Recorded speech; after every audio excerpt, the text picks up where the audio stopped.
Yes, it's 8 p.m. on Wednesday, the 27th of January, 2012, and this is the Big Stomp Live.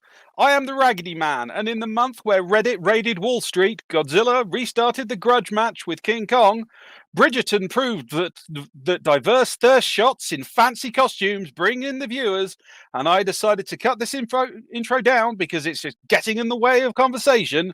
Tonight, guess what? I'm being joined by three of the finest minds out there to stomp through three of the most interesting stories of the month. And they are to talk about the unexpected entry into the console wars.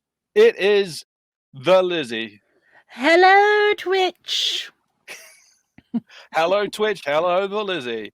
And bringing us up to date with the latest in D&D RPGs and all the stuff happening in that, it is Thad. Good evening. Hey! And asking if Marvel has managed to bit off more than it can chew, it's Hugh in the wrong place. Hello. Oh no, he was in the wrong place. No, he was in the wrong place. It messed with my chi. And as always, the most important part of the show, and hopefully going to be proving that they're actually out there, it is the comment section. Ooh, yeah. Say hi so we know you're not dead. I think Redhead's on there. Have we got anyone out there? I think we might have some more, but let's have a look. Okay. Anyway. There's a couple. Cool. And now, before the vampire lady from Resident Evil 8 casts a glamour on us all and has us making wild and ridiculous speculations based off a 3-second video clip. Oh, there's already fan art. Yeah, Rule 34 is doing well. We head straight into the thick of it all with Lizzie. And this thing. So, this thing, right? Technically, I don't know how to explain this. Like, when I first saw this, I was like, this is so, like, a joke. They've decided 2020 was that awful, they're gonna give us a joke to make everyone happy and laugh and, like, just a bit of a chuckle at the end of the year. But no, they are actually making this thing. I am shocked and I want one. Like, I mean, I'm going to get a little bit technical. But yeah, KFC have made or are making, along with, I forget the name of, Cooler Master, are making the KFConsole. They are indeed. Discuss. It's really real. It's really happening. And it's VR ready. Yes.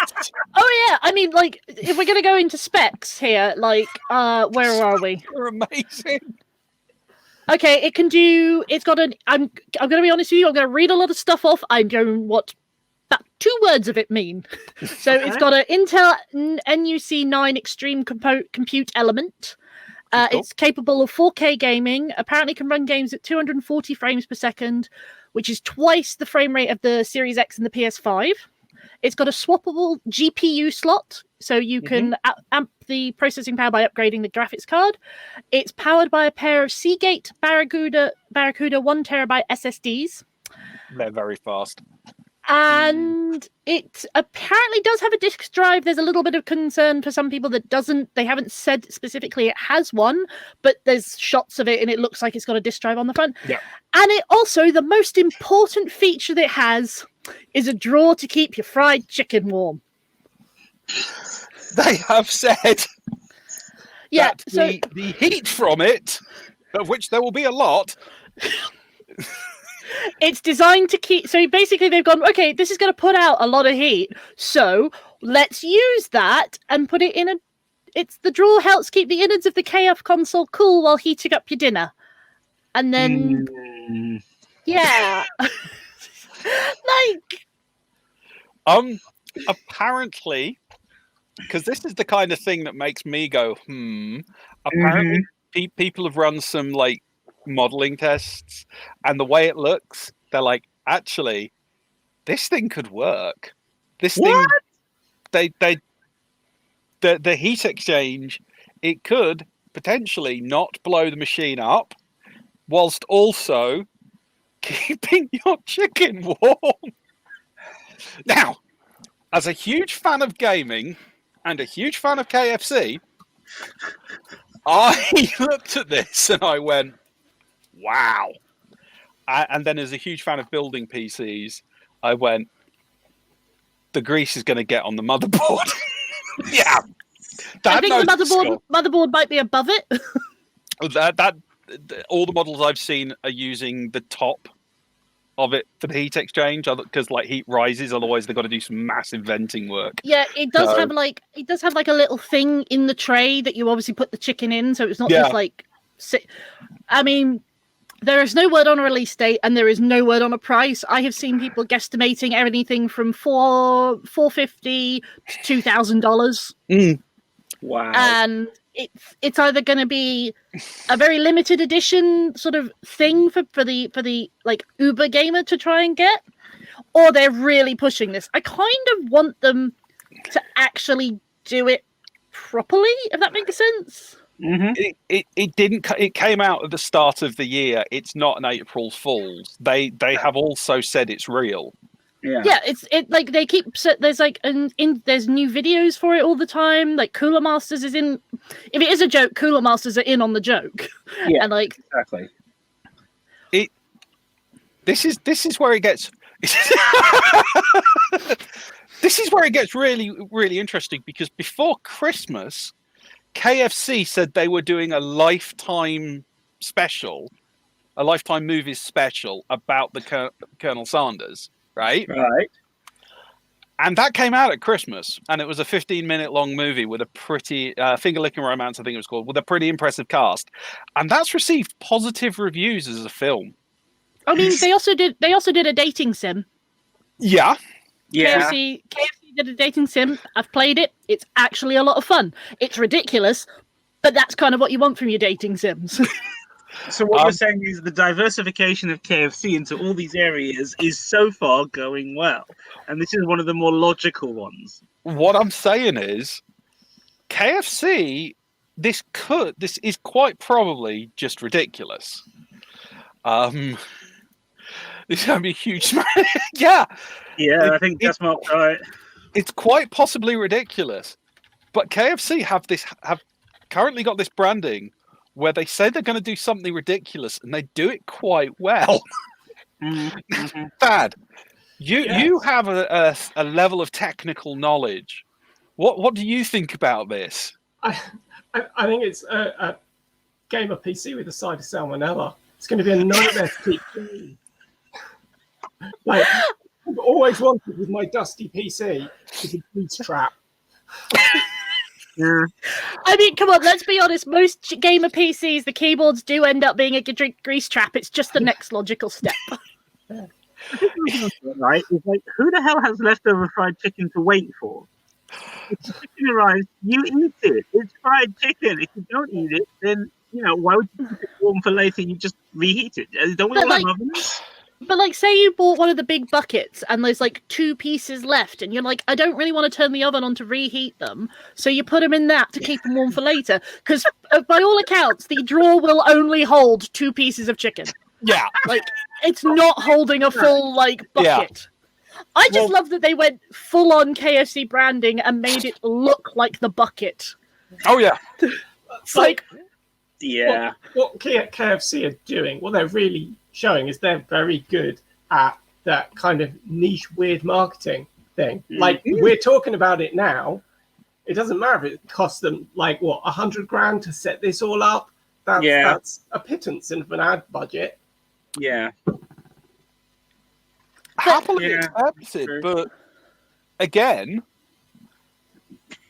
number one, this is a proper custom build unit. Assuming we haven't seen the actual thing in practice, but at this point they've got the pedigree of saying we're going to do something stupid and doing it. Coolmaster have put their name to it, and those guys are very good at building stuff. And it's kind of like, it's one of those things where it's like, if KFC turned up and went, "Can you do this?" they'd have probably sat there and gone, "Yes, and this is how." The technical. They're the people to do the technical solution, and it is ridiculous, and it is marketing. But at the same time, it also looks like a good unit. Like, a thing can be both. It can be a ridiculous marketing gimmick. It can also be a great PC. Yeah. But what I find very interesting in it as well, beyond the marketing thing, and that's the thing. I'm looking at this beyond the marketing. They're pitching it as a console rather than as a desktop PC. They're looking at this. What? But it's not, is it? It's a PC. No, exactly. No, but they're pitching it as, and they're pitching it at that market, right? So I'm like, not being ridiculous. I'm trying not to be ridiculous, and I'm trying not to go with them as they jump the shark. I'm asking. People have been trying to do lounge PCs, which are effectively console PCs, for ages. Steam failed. The little mini PC, the Raspberry Pi kind of worked, and then kind of just became a box to run your XMBC off. The little micro PCs also do that, but KFC they might actually do the unthinkable and release a lounge PC, and that's kind of your mad ass marketing gimmick could break the lounge PC barrier. Well, I mean, that's what they're marketing it as. It's going to end the console wars. Because that's the thing. I mean, everyone, like, people, we always like Zero Punctuation many years back did the whole glorious PC gaming master race, and he's regretted it ever since because people took him too literally. And actually, I think it would be great if they do manage to make this work as a viable system, because I'm going to be honest with you, Sony and Microsoft and Nintendo kind of need some competition other than each other. Definitely Sony and Microsoft. Nintendo, I think, is making a different product. But if this is the thing, if this works and this is a viable system that people like, you know there's going to be clones. You know that people are going to start making bucket rigs. Oh, I'm pretty sure Pizza Hut and Domino's are already thinking about it. I mean, this is this next step for Domino's after the Xbox app, isn't it? Yeah. It doesn't even have to be like a fast food chain. It could be something like DFS might decide to get in on the console game. And it'll be permanently on sale because it's DFS. Or, Honda might get involved.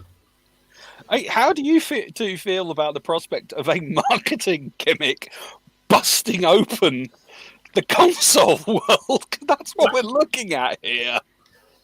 You need very deep pockets to launch a new console for real. Like, if you're going to get serious about this, is a real serious thing. Like, you need deep pockets. You need to fund games. You need to build a platform. You need to fund a AAA game because you need a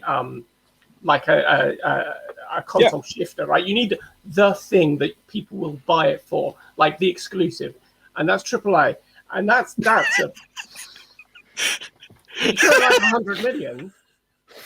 Mad. Like, it's a fun gimmick, but they're not launching a new platform. Oh no, they're not launching a new platform. But as I said, the platform is going to be Windows. Yeah. Yeah, it's going to be a PC platform. Yeah. Yeah. But then again, Windows games, Windows has been trying to turn the Windows 10 into a gaming console, if you want it to be one. But no one's ever put the box there.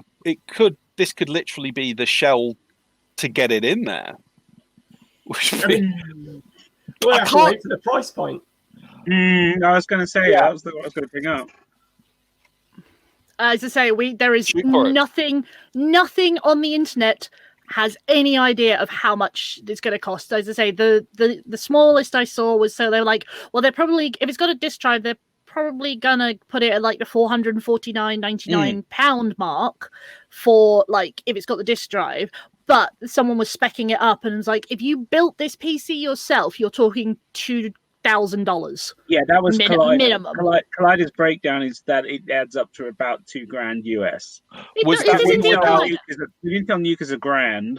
The Cooler Master Custom Build is $200. The Asus RTX card is between 250 to 500. The SSDs are 200. You know, so yeah, it's going to be.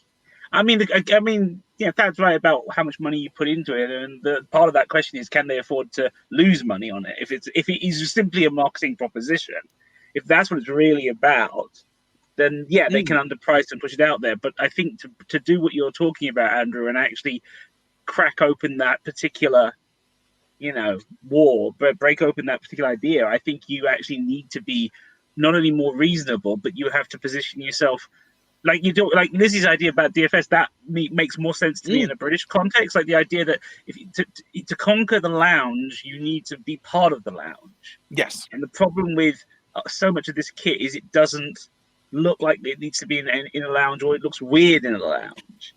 And I think one of the things about consoles is consoles are very well thought through in that context of how they look and fit in a lounge. I think that much as I love the idea of, conceptually, I get what we're doing here.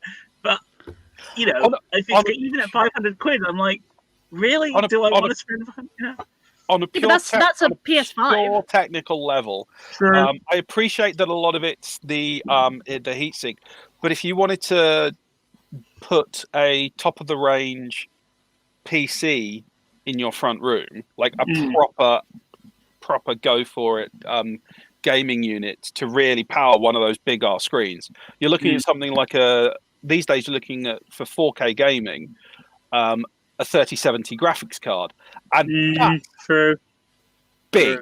Those graphic cards are really, really big. So you can't get a PC in your lounge because the bloody graphics card is about the same, coming on for at least the same length, and about the same height as one of your consoles.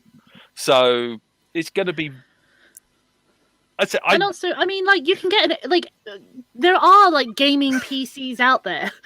With Untitled Goose Game. God, no, it's fine. No. Entirely different breed of fowl there, so we're fine. Yeah, exactly. KFC don't do Christmas goose. Yeah, KFConsole. Yeah, but the thing is, IKEA. If IKEA did it, it would work, right? Yeah. You just have to build it yourself. That's the problem. That's it. I don't think, because this is, and I'm not getting ahead of myself. This is a marketing gimmick and a technical innovation. I'm not.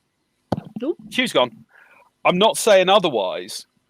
What I'm saying is that there's just something about it which, if you got rid of the novelty element of the chicken tray, and you actually had someone like this pushing a console, I'm just like, could this intrigue enough people to actually not by itself break the market, but by its action and by its pure ridiculousness, kickstart that section of the market, if you get what I mean. I'm going to be honest with you. Like, I think the chicken tray is the gimmick. That is the thing that's got everyone talking about it, because it's a console with a chicken tray. I have this sneaking suspicion that you will be able to buy the chicken tray edition, but I suspect they're going to do one without the chicken tray. If they're doing this seriously, which I kind of feel like. If it was just KFC going, we've designed a console, I'd be like, okay, KFC, lol, give me a beer, sit down and, have a drink. But because Cooler Masters are involved, it's like, I don't get what Cooler Master gets out of it. A bit of a boost, but not. I mean, did Cooler Master need that much of a boost? Like, if you're into PC gaming, you know who they are. But yeah, as I say, I think it's going to come. There's going to be two editions. There's going to be the limited edition chicken tray version, and then there's going to be the actual console. But taking it back away from the technical possibilities, because I appreciate the fact that you two are unsold on it. Would it be fair to say you guys are unsold on it? A, as a console, and B, as something that could kick off an interest. Potentially lead to a renewed interest in the lounge PC. Would that be fair on both of those, or? That's very fair. I think it's a silly marketing gimmick. I think it's like a real PC that some people might buy. I don't think it's going to make waves. Yeah. Okay. as a how do you feel about it on purely marketing levels? How do you feel about it as a marketing gimmick? I think it's a pretty good one. I think it's funny. Like, I'm vegetarian and I think it's funny. Cool. KFC are spearheading vegan fried chicken. Yeah. Not chicken or whatever they're calling it. Plant-based. So that's Cool Master do customized work for lots of people. It's just the same thing, but with much higher quality. Yes, but they have said they're also going to be selling it. Quantity. Yeah. Sorry, my apologies. No. Yeah. Look, as I say, as soon as we get more info about this, I like if it's even within vague estimations of the lowest price point, I am going to be saving up for one of these. If I can actually buy it, but I'm going to buy it. I'm sorry, because, like, I mean, obviously not if it's $2,000. I'm not buying it if it's $2,000 because, like, I don't have that much money. But, like, you know, you will be able to buy something similar with a lower spec as soon as it's out and people have seen how they've done it. Because the other thing is, if they can, there's the interesting technical thing that if they can vent the heat rather than cool the stuff down, that could be a new approach. That could theoretically be a new approach for cooling. So that could be interesting to see. I want to see how games run on it. Yeah. I want to know if they're going to have to get it past, like, food safety regulations. Yeah. Ooh. That's a good point. I think it only has to pass electrical safety ratings because it's not cooking the food. It's much the being same. sold for the consumption of food. Yeah, but I think it's going to be a bit like, you know, those like big warming things they have in buffet restaurants. Because it's not actually it's not designed to cook food. Yeah, so it might have to. It's probably just going to have to pass some electrical regulations. Again, not like an expert on that sort of thing. That's a good question though. Would we have to go down and buy it from Lakeland rather than from PC World? Wow. No, you can buy those like buffet things from PC World because it's Curry's PC World now. Oh yeah, true. So, all machinery placed on the market since 1995 has to meet the requirements of the Supply of Machinery Safety Regulations 2008 and its predecessors, which include safety by design, affixing appropriate conformity marketing, and the provision of end user declaration, and so on and so forth. So there are definitely regulations around selling equipment that's for use with food. Is that just here or is that worldwide? I mean, this is in EU rules, so we probably like don't have to do any of it. Yeah, No. Don't start. No. Just sell it like with ground glass in it. It'll be delicious. Honestly, for the price of it, I'm just quite happy to order my fried chicken and eat it. I really don't need to worry about it. Like, if there's leftover, it goes in the fridge and I make something else with it the next day. Done. No, I'm sorry. I get it. I agree with you guys. It is a marketing gimmick. It sounds like fun. It sounds crazy. I can see it being a status symbol for rappers without a doubt. Like, it'll be in hip hop videos everywhere. Yeah, you know, that's fine. It's great. But I think. Wait. Is this going to be the new Beats by Dr. Dre? Probably. I can see Snoop marketing this. Yeah. I think it also shows a level of PC cool. What you were saying about the rappers and all that. It's since Cavell did that whole I build PCs thing with his shirt off. Yeah. You know, first picks for all. We have the colouring book. It's Yes, that will be the big one. That will be the main nuggies, I'm just wondering if you think some of it is picking up on the PCs being cool again, rather than nerdy, the nerd boxing. Are they? They've over the last year they got a certain level more cachet to them. Yeah, because people were like, "Oh wait, we literally can't live without our PCs from the last year." Exactly. Yeah. I mean, as I say, I just thought it was a fun story to talk about after last year. Oh, absolutely. My optimism is undoubtedly because I'm just going, please something be good, please something be nice. But as I said, if all that comes out of it is someone makes a decent, a workable lounge box that looks cool and I can just sneak in, then I'll be happy on that front. I mean, what I'm kind of hoping the tech solution side to it also intrigues me.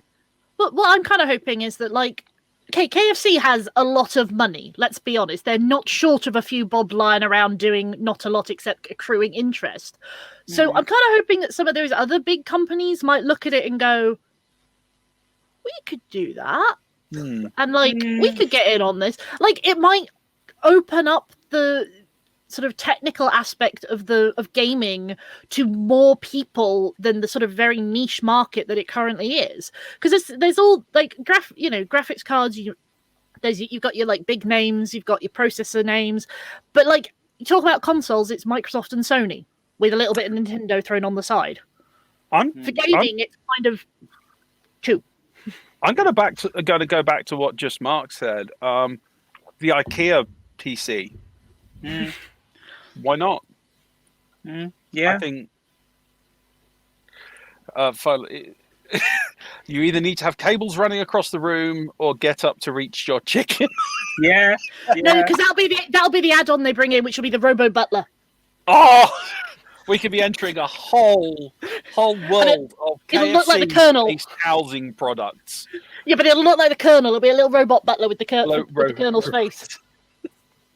Moving away from the blithe world of hope and optimism, we've got Thad. I think we can have some optimism in this, and it is a new thing that I think is going to be good. I'm quite excited about. This is Candlekeep Mysteries. It's the new Dungeons and Dragons book coming out March 16th. It's 17 short adventures, and they're all mystery-themed one-shots designed for 2 to 4 hours of play for players levels 1 to 16. From what I've heard, what I've read, there's a focus on the lower-level adventures being suitable for first-time GMs. So it seems like there's a big focus on like access to D&D, bringing new players in. It's being released on all the normal platforms, so you can buy a hardback, you can play it on Roll20 or D&D Beyond. I think it may be interesting to talk about the fact that Wizards of the Coast are basically selling their books twice now. But what I want to focus on today is the diverse creative team. They've put this front and center. Now, if you go back a couple of years even, Wizards of the Coast have been under fire for the poor representation of racism in their books, to the extent that one of their writers, Graham Barber, actually started withholding his writing. He stopped publishing things, and he wrote two actually very on point critiques of Wizards of the Coast and on the POC Gamer website. It's a good read. I recommend it. Decolonization and Integration in Dungeons and Dragons. Then at the end of last year in November, they released the Tasha's Cauldron of something. Tasha's Cauldron of... It's like it's just Tasha's Cauldron. Tasha's Cauldron. Anyway, and that was supposed to be, they were saying, we've heard you and we're addressing all the problems. And they had like a 1-page rule supplement where they were like, you don't have to use the elf rules, like dwarves might be tall, I guess. It was really weak, and it got a lot of criticism from the community that were raising these as problems that need to be addressed. So Graham Barber's on the writers list for this book, and so is a great selection of writers, writers from the community, established writers, and they have a really good broad selection of cultural representation in there. This is kind of a difficult topic for me because I'm very like middle-class, middle-aged white guy. But like they have gender diversity, they have racial and cultural diversity in the writing team for this book. And it doesn't look like tokenism. It looks like a genuine effort to move in the right direction. If they can keep the momentum going. So like, why does this matter? I think it's really important. I think that role-playing games, like diversity in role-playing games, right? Why do we care? People want to see themselves in their games, right? Like, you want to take a little bit of you in to the things that you do. And like, when something is completely absent from the fiction, from the world, or it's represented in a way that makes you feel uncomfortable, that like pushes you out of the community. It makes it feel like it's not for you. And that like lessens role-playing game as a whole. But I think there's more to it than that. I think that when you play a role-playing game, like, you're putting yourself in someone else's shoes. You are actively engaging in empathy. Like, empathy is a skill that people learn. It's not just a thing that you're innately born with. Some people are better at empathy than others, and your empathy skills don't exist in a vacuum either.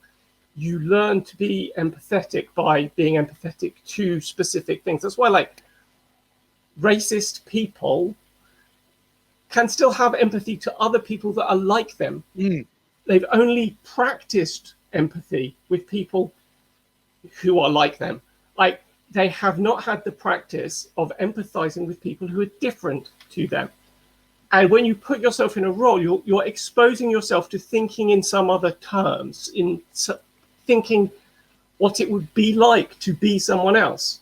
By having these new characters and new settings that expose people, you're not just like broadening the range of experiences that people can enjoy through a role-playing game, making more interesting, varied entertainment. You're actually making the world a better place by giving people the opportunity to practice their empathy in a different context.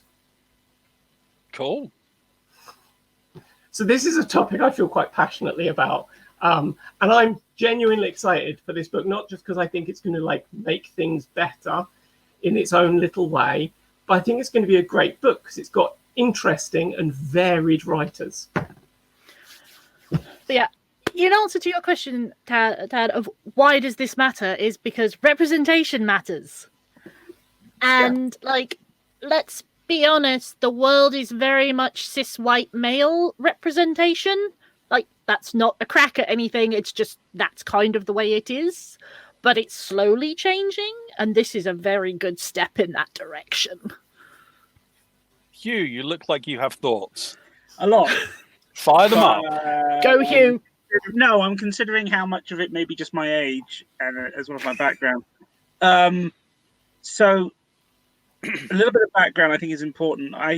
11 years old, when I first discovered Dungeons and Dragons, 2nd edition, while I'm living in Botswana. So, and at the time, Botswana was relative to the rest of the West, was very undeveloped, shall we say. So, as somebody who grew up in England first, before I moved there, fantasy was a big part of my life, right?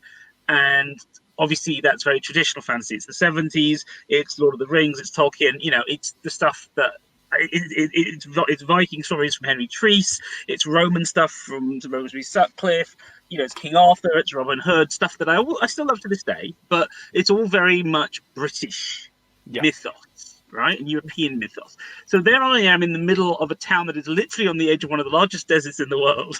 It's in Superheat.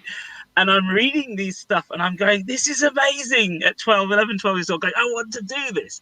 But I've got nobody who wants to play it with me because of the kind of weather, right? None of them, and there's no reference points in the games itself for any of the local boys, right? Because I'm at a school that has people of everybody. It's Botswanans, it's English, it's South Africans, it's everybody. And they want to go out and it's hot weather. They don't want to stay indoors with dice. That's not what they do. They want to go kicking a football and swimming and stuff like that. So it's like, so I'm like, okay, I got no one to play it with. So when I moved back to Europe, suddenly I'm in an international school. I say to a whole variety of people, do you guys want to play Dungeons and Dragons with me? And they're like, yeah, sure. What else are we going to do with the lunchtime? You know, because we just sat around eating food and trying to avoid doing homework at lunch. And my first D&D group has had one English guy, one English-French guy, a Nigerian girl, myself, and who was the other guy? Where was the other guy from? Oh, two Japanese guys. Okay, that was my first D&D group. And we ran through all the early modules. And we never thought about the things that are now being raised. The diversity was there in the room, and we were fairly politically aware, not least because it was the 80s and I was South African, and we all had different things to talk about, and we're in a fairly privileged setting, which allowed us certain opportunities. But it isn't until we start to get older that we start to think about things and ask questions. Okay? And then comes other games. Then we get RuneQuest, and then we get Rolemaster, and then we start to expand our horizons and try different things. When Thad says, it feels to me like there's two contradictory impulses here that part of the art of role-playing is trying to make them work together. And you said that on the one hand, you're looking, you look to take a little bit of you into the game, and on the other hand, you look to create empathy with somebody you're not. Now, I'm not sure about that first bit, because that's never why I went into games, right? Half the fun of being in the games was to not be me, because I didn't like me. I didn't like who I am. I'm a lot happier with who I am now. But who I am in games is still pretty much the same character. I almost always play half-elf rangers because I like the idea of mixed race. Because that alone starts to engender the questions you're talking about. It gets us to. It forces me to force the GM, because I really play. I tend to be a GM, but it forces the GM to think about the racial makeup of their world and the economics of their world and the society. Because I've straight away said I'm mixed race, and they've got to think about that and what that means and the consequences. But I am the least athletic person. I hate sports. I hate being physically fit. I'm not physically fit. I'm very chronically ill, and I just the idea of being able to run around and shoot a bow properly and all the rest of it. That's what I love. And so I wonder if this is like, conceptually, this sounds brilliant to me. Like, just this book sounds amazing, because we never had enough of those back in the day. There was always too many big campaigns, and you had to rely on White Dwarf or individual people before the online world to create and photocopy and distribute small games, or you invented them yourself, right? And created them. The idea of a Forgotten Realms library is a brilliant idea. I love that. I'm just in awe that is inspired that many games in one book. I think that's amazing.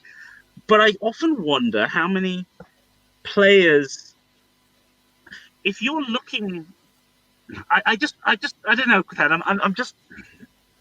I just feel like it's asking a lot of D&D to be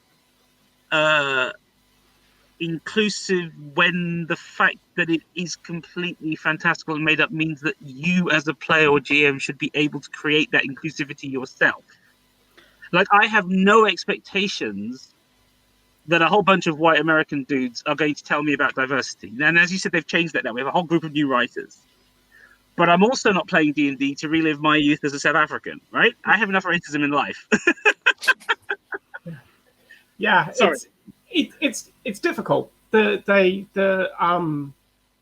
creators have got like a wide audience with different desires. Like you said, like, oh, I feel like when I play, I want to do it for escapism. I don't want to take myself into the story. And like, that's true for me. When I play, I'm looking to explore what it would be like to be someone else.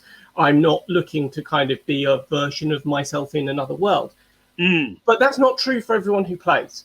And when like a large group of or in fact, like, doesn't need to be a large group, when just one person says, I would like to be able to be this person that is like me in this game, like, there is no harm in providing that. You only make the game better for that one person by making it possible to do that.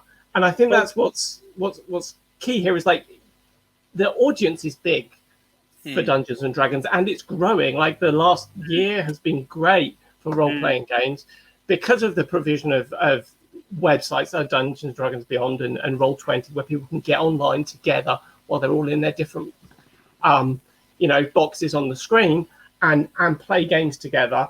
Like, it's been a way for people to connect to each other, and the more people that we can make that accessible to, the better it is. So yeah, the creators have got a difficult line to walk with the wide audience and the different things that they want.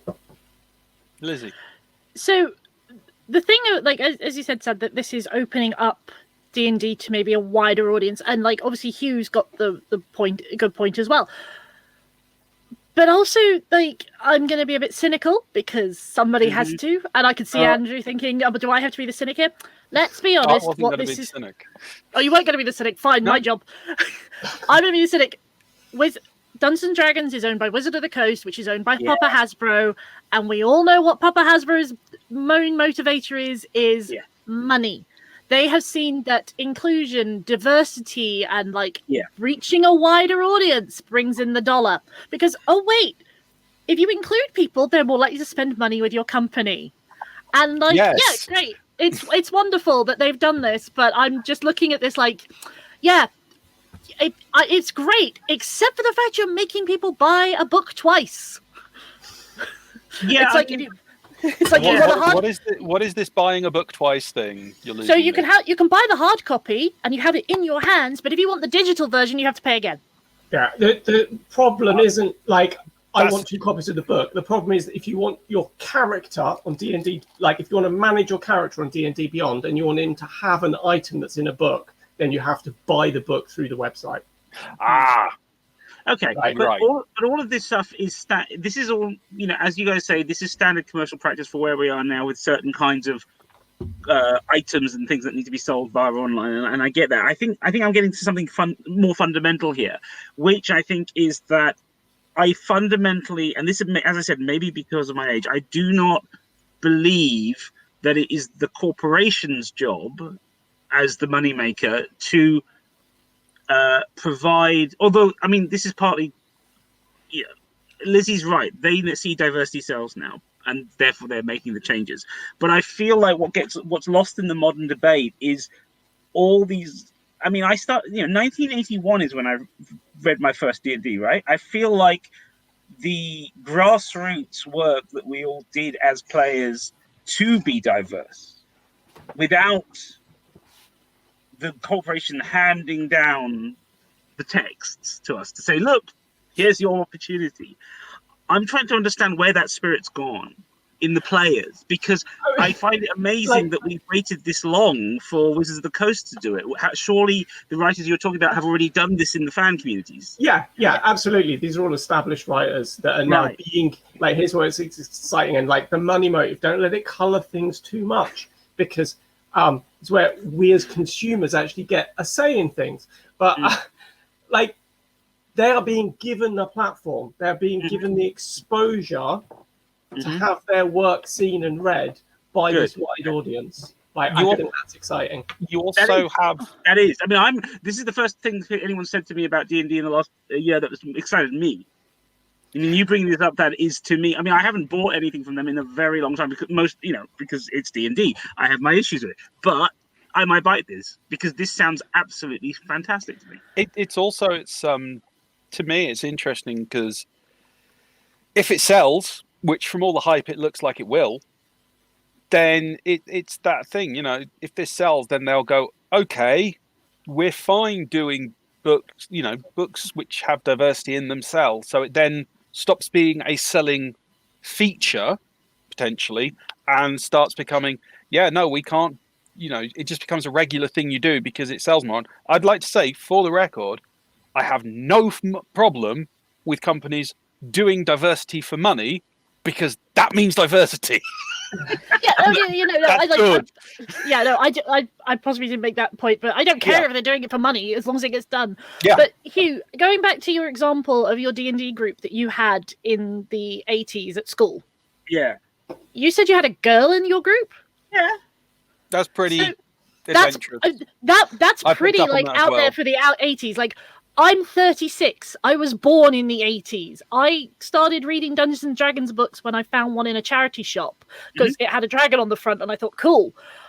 And even now at 36, I am still getting, you can't play D&D, you're a girl. And I'm like, one, I'm a woman, and two, shut the fuck up, I can. But Lizzie, that's because you live in England. Yeah, but I grew up in Hong Kong. I wasn't living in England. No, this is really important. This is really important. I wasn't living in England when this happened. This is the great advantage I've had in my life is to live in other countries. And in other countries, diversity is not the norm because of their other countries. They're not England. They're not America. They're not Anglo-based. They're not Protestant-based. They have a different set of social situations, and I'm not saying it wasn't white. I mean, it was Switzerland, it was white, but the school was international. The town was international. Geneva has CERN and all these huge corporations and Texas Instruments and Hewlett Packard, and you had an immense diversity because the English language teaching had to happen in a private school, not in a Swiss school, and so I was extremely lucky. I don't dispute that, but at the same time, what I find fascinating is that when I went to teach it in the 90s, when I came back to England in the 90s and became a teacher, and I started meeting the kids I was teaching who were role playing in Surrey in Hawley, in this very sort of very small community, again very little diversity in the community. But even and then you encounter the values you're talking about. This kind of boys should do this, girls should do that. This bifurcation, this unnecessary bifurcation of gender roles that is irrelevant and pointless. I found it really fascinating that the role players were the ones wrestling with these ideas. Or at least the ones I met. I was lucky enough to meet these young guys who are wrestling with these ideas because they're trying to use. They're getting at what Thad's talking about with the empathic side. And I feel like this is part of where things were. I mean, Flower Girl's saying that there were two girls in a club in the early 80s, early 90s. I agree. I think this is part of the lost history of the pre-internet versions of gaming and things. There's a lot of women in computing and in gaming and in all these and in writing and all these worlds that we don't talk about now. Everyone's talking about the Enola Holmes adaptation, for example, on Netflix in my film circles, right? Nobody's talking about Nancy Springer, who wrote it. Right, she's an absolutely cracking author. She was a YA author before they invented the category of YA, and she's done female takes on Robin Hood and King Arthur, and it's her specialty is to look at these things through a different lens. And she started doing that in the early 90s. And it's where's the conversation around her as being brought to the fore with Netflix? She's not getting the extra publicity, No, but I mean, the thing is that you're saying that people aren't talking about these women in geekdom, or just to use a blanket term there. Well, pre-internet. They are, pre-internet. Like, that's the problem. Is if you think about it, like I remember the dark days before the internet when you had and then I even remember the dial-up noises. Like, move on. Yeah, no, I Robot was being murdered. Yeah, I was white, middle class, and I went to a private girls' school in the south of England. Mm-hmm. Can you imagine how many minorities we had? Imagine. I've worked in a couple. Mm-hmm. Yeah, and I was the weird one at my school, and that was saying a lot considering some of these girls' parents. And I was interested in movies and games and nerd things, and even at school, it was why do you have this? I actually had one of my Dungeons and Dragons books confiscated by a teacher because they said it was to do with Satanism. Oh, don't even start me on that. And this was in the early 90s. This was in the 90s. Oh, yeah. That ran right through into the 90s. That ran right through. The pushback I got when I started a role-playing club at that first school in the late 90s was ridiculous. Whereas now, the school I work in now, the teachers themselves are running the Warhammer Club with the boys. And the model painting. Because you were saying earlier, Hugh, where had that spirit gone? And I don't think that spirit of camaraderie that you experienced playing Dungeons and Dragons went anywhere. I think the problem with it was very much the minority of Dungeons and Dragons of that time period. Because I've got friends who were also there in the dark days, and they have stories, and I'm like, how did you not be in prison for murder? I would have killed that guy. And they're oh, well, there were no women, so we didn't care. And it's but it's still wrong. The various scenes I hung out with in the 90s and early 2Ks, there was a lot of, for wish of a better phrase, and this is on the roleplay scene, there were a number of the scenes that were very full of prejudice. And they were very... if they ran an Arabian game, it was a very colonial Arabianized, or an Oriental game, it was very colonial view of it. There was no... So just on a pure nuts and bolts level, having a diverse group of people writing these games gets away from generic white male spod writing that, continuing the generic story, and that's not dumping on anyone. It's just so much, especially with D&D, which I have. I'm going to try and not get my issues out on this one. When you have D&D, which is essentially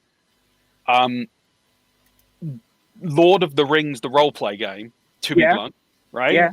And Lord of the Rings was one white bloke's attempt at making a fantasy world, which is cool, but is hammered with all those prejudices because it was from like a turn of the 20th century, late 19th century, turn of the 20th, World War One era gentleman, filled with all those. You're going to have the continued trickle down of that in the setting. You have the traditional D&D setting is very much from that world. So just getting in. I mean, I can't remember how old I was when I met the first woman who wrote something in roleplay.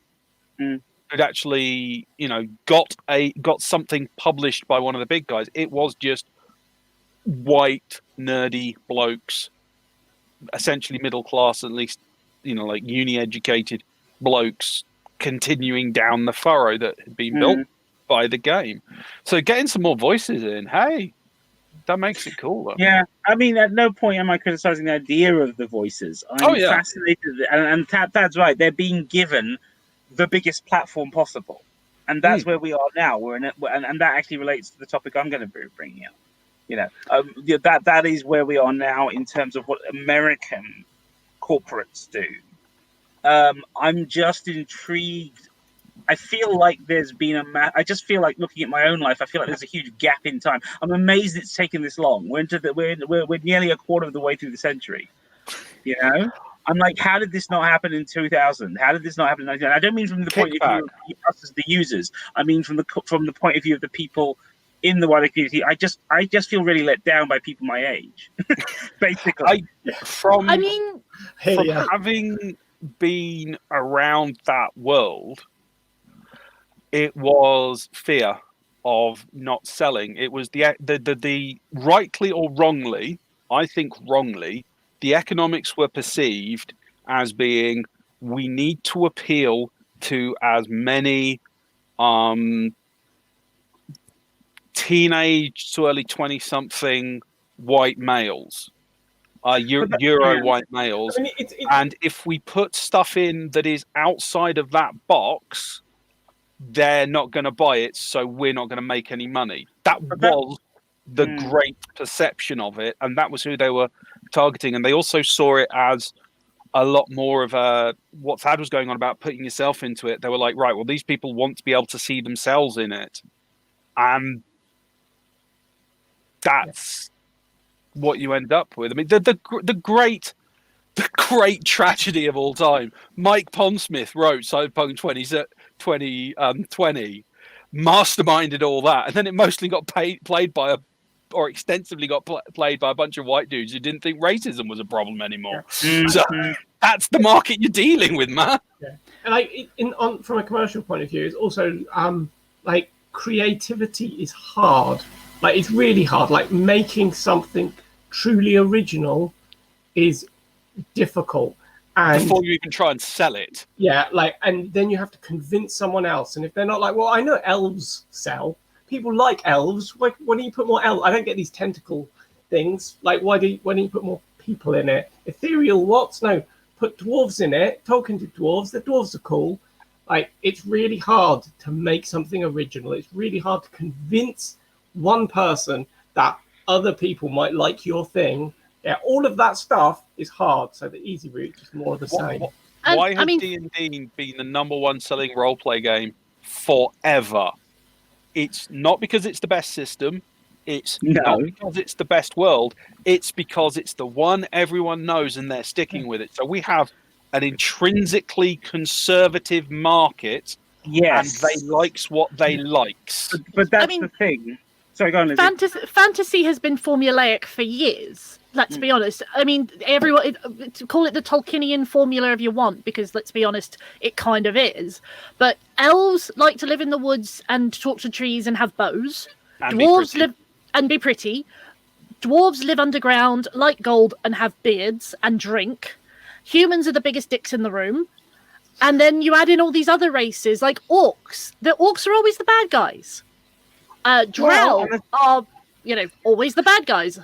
And like, I still remember. Started on Drow. Oh my No, god. okay, but hang on. Everything you guys are saying, right?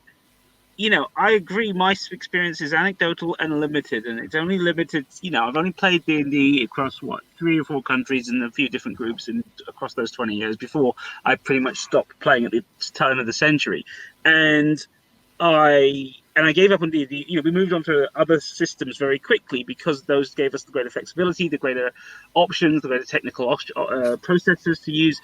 But even in the early 80s, I can remember thinking, how cool is a half-orc character? Like, I remember playing one, right? Let alone all having and game mastering games with other people playing it. I mean, I think what I'm driving at here is that the set of assumptions that the corporations run, and speaking as someone who was a marketer for 10 years for anime, right, of all things, in a Western world, I think it is the problem I think I'm getting at here, which I'm coming to the realization through this conversation, is that too many players, I think, have allowed themselves to let the game be defined by the marketing and not by the game. Right? The greatest thing about role-playing for me was the freedom, the absolute freedom to throw as much of the rulebook out the window as I wanted, to do things how I wanted. It was never about what Guy Gex put on the page and all his co-writers. It was about what inspired me to create the worlds I was going to run. It was the same with every master I played, every group I played. I can remember doing, even in the late 90s, that group I mentioned, when they all graduated from school and became adults and came back to me and said, hey, we want to play games with you. I was like, cool, let's play games. We were messing around with GURPS and doing all kinds of weird Black Ops meets Mission Impossible meets John Wick stuff with it, and just doing crazy stuff with it.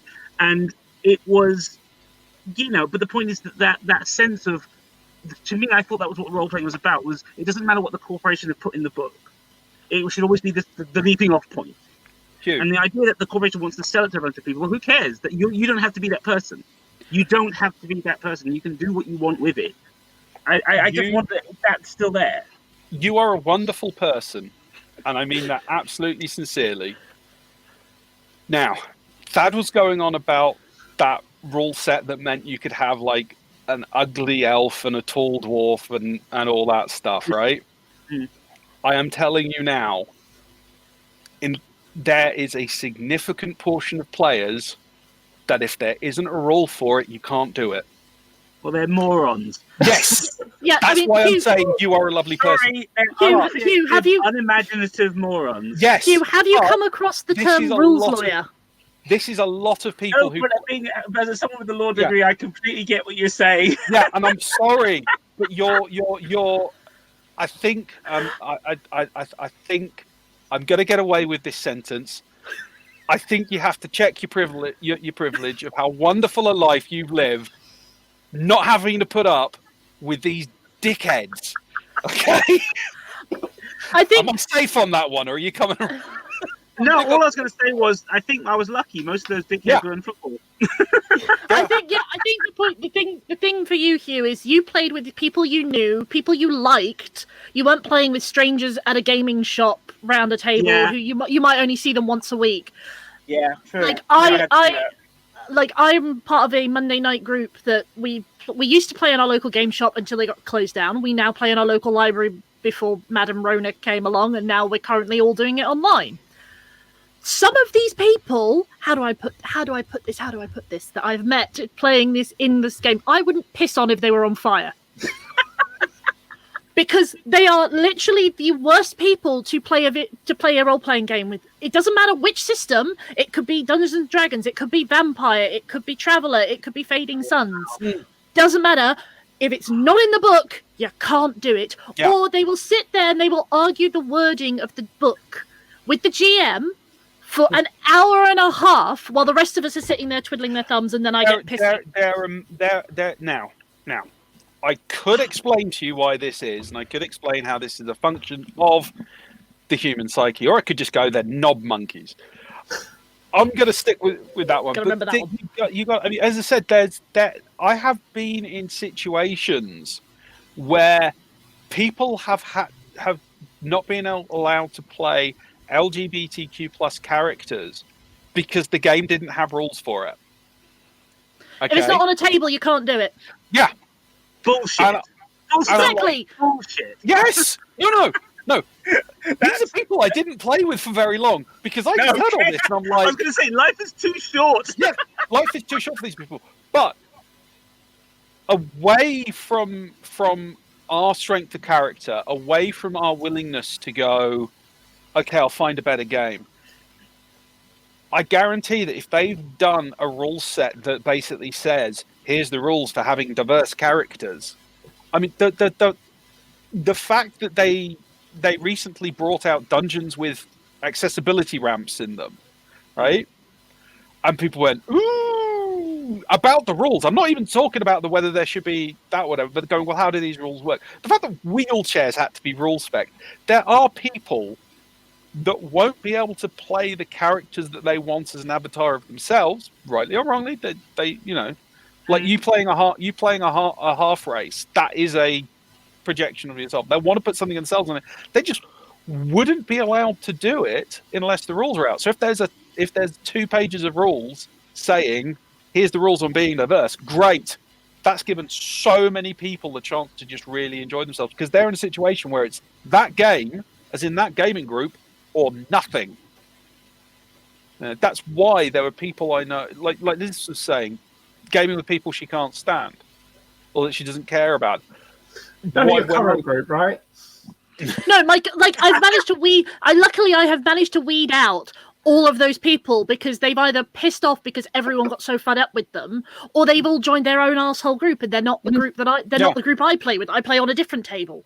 You know what? I really wish we could go back, rewind by 30 years, and they could tell them all to go into accounting and football and leave the nerd stuff to the rest of us. But yeah, that we unbottled that, we uncorked that bottle a while back. I mean, this book, like, I go on Reddit a lot, and the vitriol that this book is right there. Well, I mean, look, I told you before. There's a lot of places in Reddit that are really cool. And also, I like to feed the trolls. It gives me rushes of endorphins. It's how I make the happy in my brain. So, I am a loud, bolshy female cripple, and that's my descriptor for myself. So I can say that. And people are like, "Why on earth would anyone want to be in a wheelchair in a fantasy game?" I'm like, because that's my fucking everyday life. Why should my fantasy life be any different? And also, the fly spell exists. Yeah. And it's the vitriol. And I said to them, look, I actually had to say to a guy who was getting so pissed off about this, I said, how does this affect you? Well, what do you mean? I said, you can run the modules in it however you like. They have just added the ability for other people to run it how they like. It does not affect you. Oh, well, if I do this, it's all going to be politically correct. I'm like, what politically correct? Politically correct is just a way of saying don't be horrible to people. Yeah. Well, politically correct was originally just a linguistic argument in universities until it broke out thanks to a court case in the States. This was 88, and obviously it has been completely co-opted by the right wing since. And it's just, it's. I hate the way people use that phrase. It has real meaning and a genuinely useful and positive concept behind it. The right say politically correct. The left say don't be a twat. I go with don't be a dick. It's sort of But I mean, this is I think it's fascinating that we're talking about rulebook lawyers. I'm fascinated at the idea that these people are so powerful as consumers that they've affected this game at this level. I always thought the point of RPGing was freedom, not conformity. The point about them, Hugh, is that they are the vocal minority. They are not the majority of players, but they are the ones that scream the loudest because their fantasy world doesn't fit their very narrow worldview. Quick comment in from J.I. Fish. Wizards run an official game with tens of thousands of players. By necessity, they have to run by these kinds of characters by rulebook. Expanding the rulebook is a good thing. I can also say if you've got 10,000 players, if you've got 10 players, you're going to clamp that shit down and go, is it in the rulebook? 10,000, you're going to have a meltdown if you start letting things go out of control, as it were. And plus, someone somewhere is going to have looked at that diversity sheet and worked out how to min-max metagame it. Yeah. Exactly. it's dungeons. It's D&D Adventure Leagues. I just think it is very easy to go, oh, well, the golden rule is do what you want. But that takes a strength of character, that takes a strength of will. And there's always that thing of, if you've got 5 people who want to play D&D and one of them's the rules monkey that annoys everyone, it's like, you're still going to have him on the table if that's the only people you know. Otherwise, you don't really have a game. Thankfully, the wizard. Sorry, go on, Lizzie. I was going to say, thankfully, the wizard books are usually very heavy. So if you throw them hard enough, it knocks them out and you don't have to listen to them. I just used to kill them off. I used to just kill them off regularly, and then you had to having to roll a new character every 10 minutes. One of the strengths of these books, this new book, is the fact that they're short adventures, right? One of the problems that we have in the GMs in particular, DMs have in running a game, and where people get over-invested in the character, and it becomes about building a thing rather than about sharing a story. By having short one-shot adventures, people can just have fun for that evening, for those few hours, make a story together. A glorious death is in that context is like better than coming out with the treasure, because it's a that's brilliant. Story. I mean, that's feature film length. That's treating it as episodic television. It's like 80s murder mysteries. I mean, that's how it should be if you want to be able to work around your life. It's busy. If it wasn't a competition, why do they call them experienced points? I may have to strangle you for that one. That is the old joke. I know. But did you have to revive it? Yes. Okay. I mean, the thing I have to say, like, as a GM, I'm going to buy this book, not because I want to run the modules, but because of the diversity options in it. So then when I do get round to running a game again, I can be like, so wait, what character do you want to play? Oh, it's all right. That's not in the main rule book, but here, have fun. I have never run a preset module in my life. Like, I'm never going to, because I find them very formulaic and boring, and kind of the puzzles are really awkward. So I don't use them. I make my own up. It's even more fun for the players because they're like, So, like, yeah, great. It's a good book. If you like it, buy it. If you don't want it, what have you lost out on? I think this is the other thing. Just I know we're going long on this topic, but I think it's a great topic. We're fine. I mean, Thad, I think one of the other things that's worth mentioning in this context, and I'm hoping that this team of writers you've mentioned are the people who are stepping up on this front. I think what I'm missing here in the GURPS, one of the things I used to enjoy about GURPS was the degree of historical research. Because GURPS was opening up all these options for worlds we could play in, so you could, the Rome book had to be properly grounded in Rome. And I'm just looking at the Science Museum section on the history of the wheelchair, and so the earliest documentation we have of wheelchairs comes from ancient China and Greece, which suggests we've been using them as humans since at least 6th century. Right, 6th century AD, right? And then in terms of Europe, the most famous example is King Philip of Spain, 1527 to 1598, because in 1595 he was suffering from such severe gout he couldn't walk, and he wanted one of his servants to move him around, and so they built the wheelchair. And I'm like, okay, so let me get this straight. 1595, you guys want to argue about Europe and history, and it's like, right there, guys, right there. But also, brilliant idea. It's a library, of course. Monks ran hospitals, and they ran palliative care and hospices, and they didn't have glasses, so they had to use jugs of water. I mean, they were already thinking about eyewear. I mean, that's where the medical stuff's going to happen. It's like, it's just great. But I'm amazed, I suppose this is why too many historians aren't role playing as much anymore. I'm just amazed that people were like, why would I want a wheelchair in D&D? And I'm like, because someone cut your leg off because they look amazing. Does this mean I can't play my bald mage called Xavier? You know what? Clearly, not enough role-playing gamers are getting their characters severely injured and unable to get to a healing potion in time. What? Try one of my games. But the thing is, like, it's D&D. It's consequence-free. What's the worst that can happen? You die. Oh no. You fail to see how badly some. So I've probably done it myself as well. How badly people can react to character death. The thing is, like, I've always decided that if one of my characters dies and I have to roll up a new one, I'm just using the same character and writing the second after their name, and they'll be like their kid or their sister or exactly. whatever. That's how you do it. This is like, no. oh yeah, it's their evil twin. They're wearing a goatee. Yep. Love it. But like, I'm sorry, I love people who are like cripples shouldn't be in D&D, and it's like, as you know, I'm going to take offense to that, and a gate as well. But also, it's not like we're new. We didn't spring up in the last 20 years or anything, you know. I just want to say on the subject of evil twins, I had a player once who got really bored with their character and replaced him with his evil twin by getting him killed.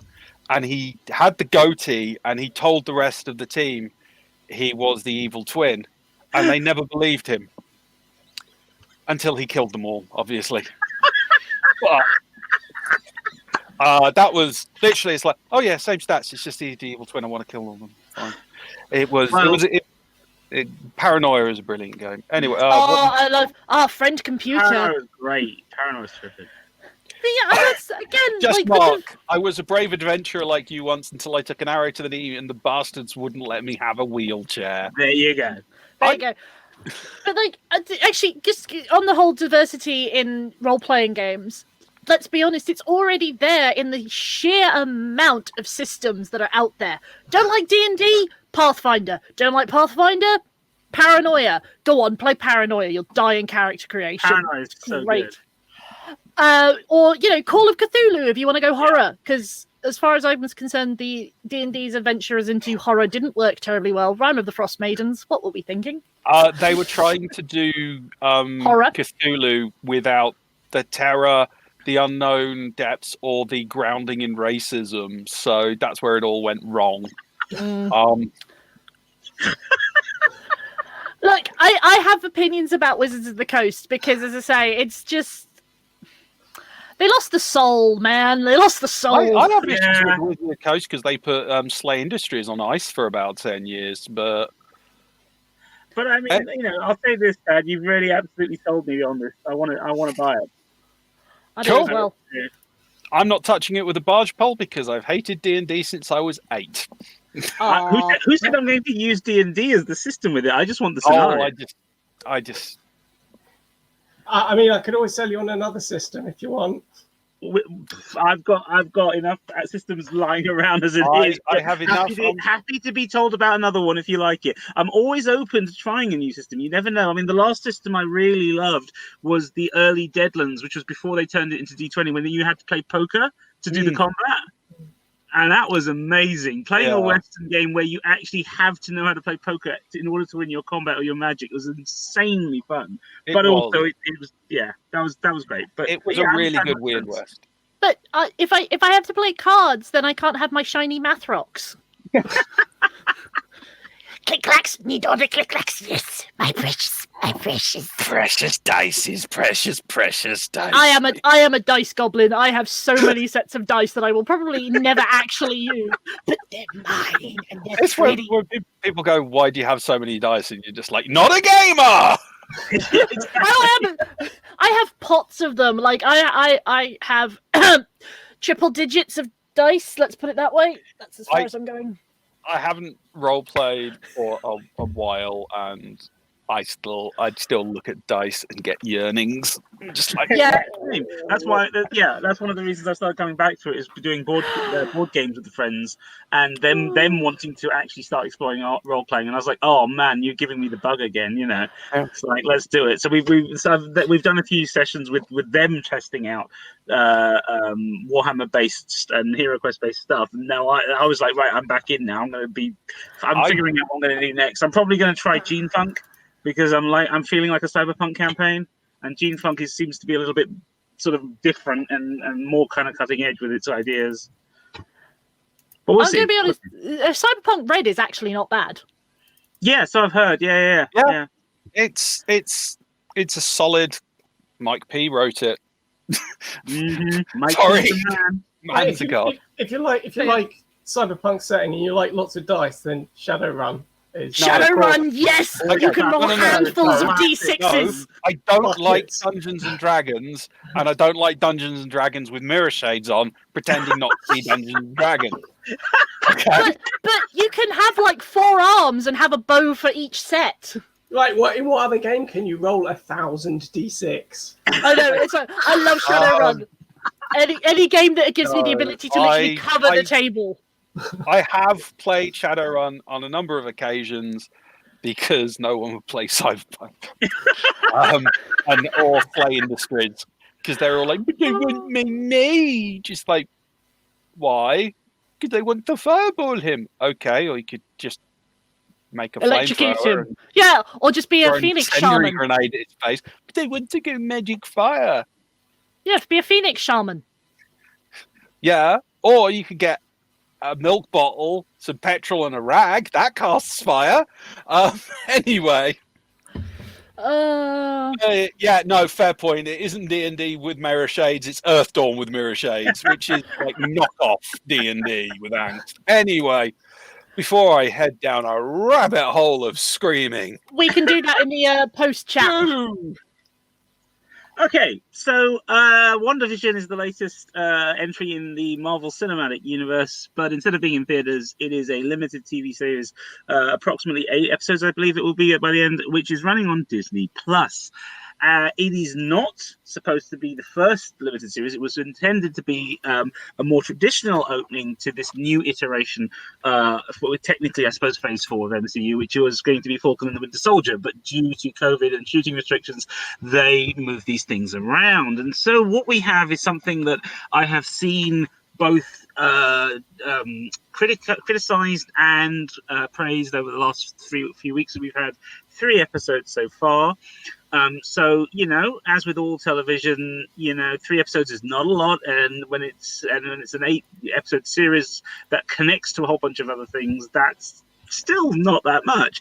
Nevertheless, one criticism absolutely fascinated me, which is the number of people watching who didn't understand the format that was being borrowed and parodied. And I thought this was quite interesting because it speaks to the way we have changed our viewing habits over the last 20 years or so. And for those who don't know or aren't that interested, but let me put it in the context, WandaVision is the story of 2 characters who featured earlier in the Avengers movies, who fell in love in those movies and are married. But here in the mini-series, they appear to be living in sitcoms. In specific eras of American sitcom. The first episode is a 50s sitcom, the second one is a 60s, and the third one is the 70s. Now, how far this concept's going to go and how long it's going to run for, we don't know.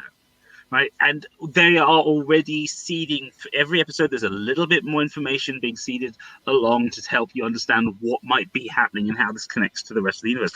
But that lack of understanding of what even is a sitcom and how it works fascinated me. The number of people out there going, I don't understand. Why is it in black and white? Why is this laughter track? Why are they being so stagey with the jokes? And it was just lost on a portion of the intended audience. And these are people who are quite rabid fans of the MCU as a whole.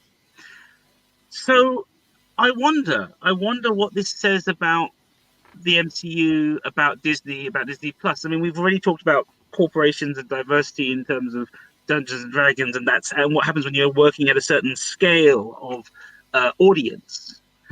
And I wonder if this was misjudged at some level. I don't think it was, but then I'm old enough to know all the references. I wonder if this is going to lose them some of the people they wanted to come along, because it looks like it already has done, or whether or not this is pandering to the fan culture as it stands now, because if you don't get it, there is a megaton of videos every week you can watch on YouTube to explain it all to you.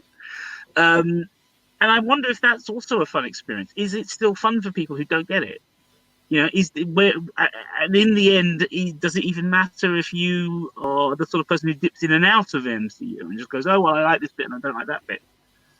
I don't know. I'm happy with it. I think it's great and different, and I'm really pleased it's there, and I'm really enjoying it.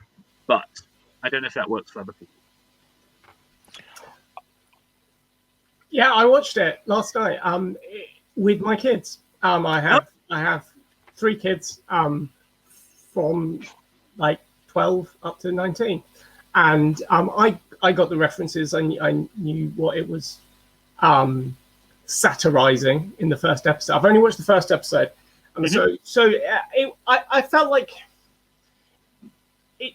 it dragged it out for me. Like it was like, okay, I get it. They're stuck in a sitcom, and there's going to be some mystery, and then like you didn't need the full episode of that, and I think it was too much for my kids. They didn't get it, and just go, oh, it's like in old days TV. There used to be shows like this. They're stuck in a show. They're still like, well, why am I watching like 40 minutes of like really awkward comedy? So I'm interested to see where it's going, but I think you're absolutely hitting the nail on the head with like they're probably going to lose people with this.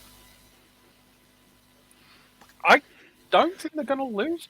I get what you mean. I'm not denying what it was like. I mean, one of the reasons it was drawn out was because the pacing and the beats were so not parodies of it. It was more of a pastiche. It was more of the beats were so on par with how that era's TV worked. That was the pacing of that era.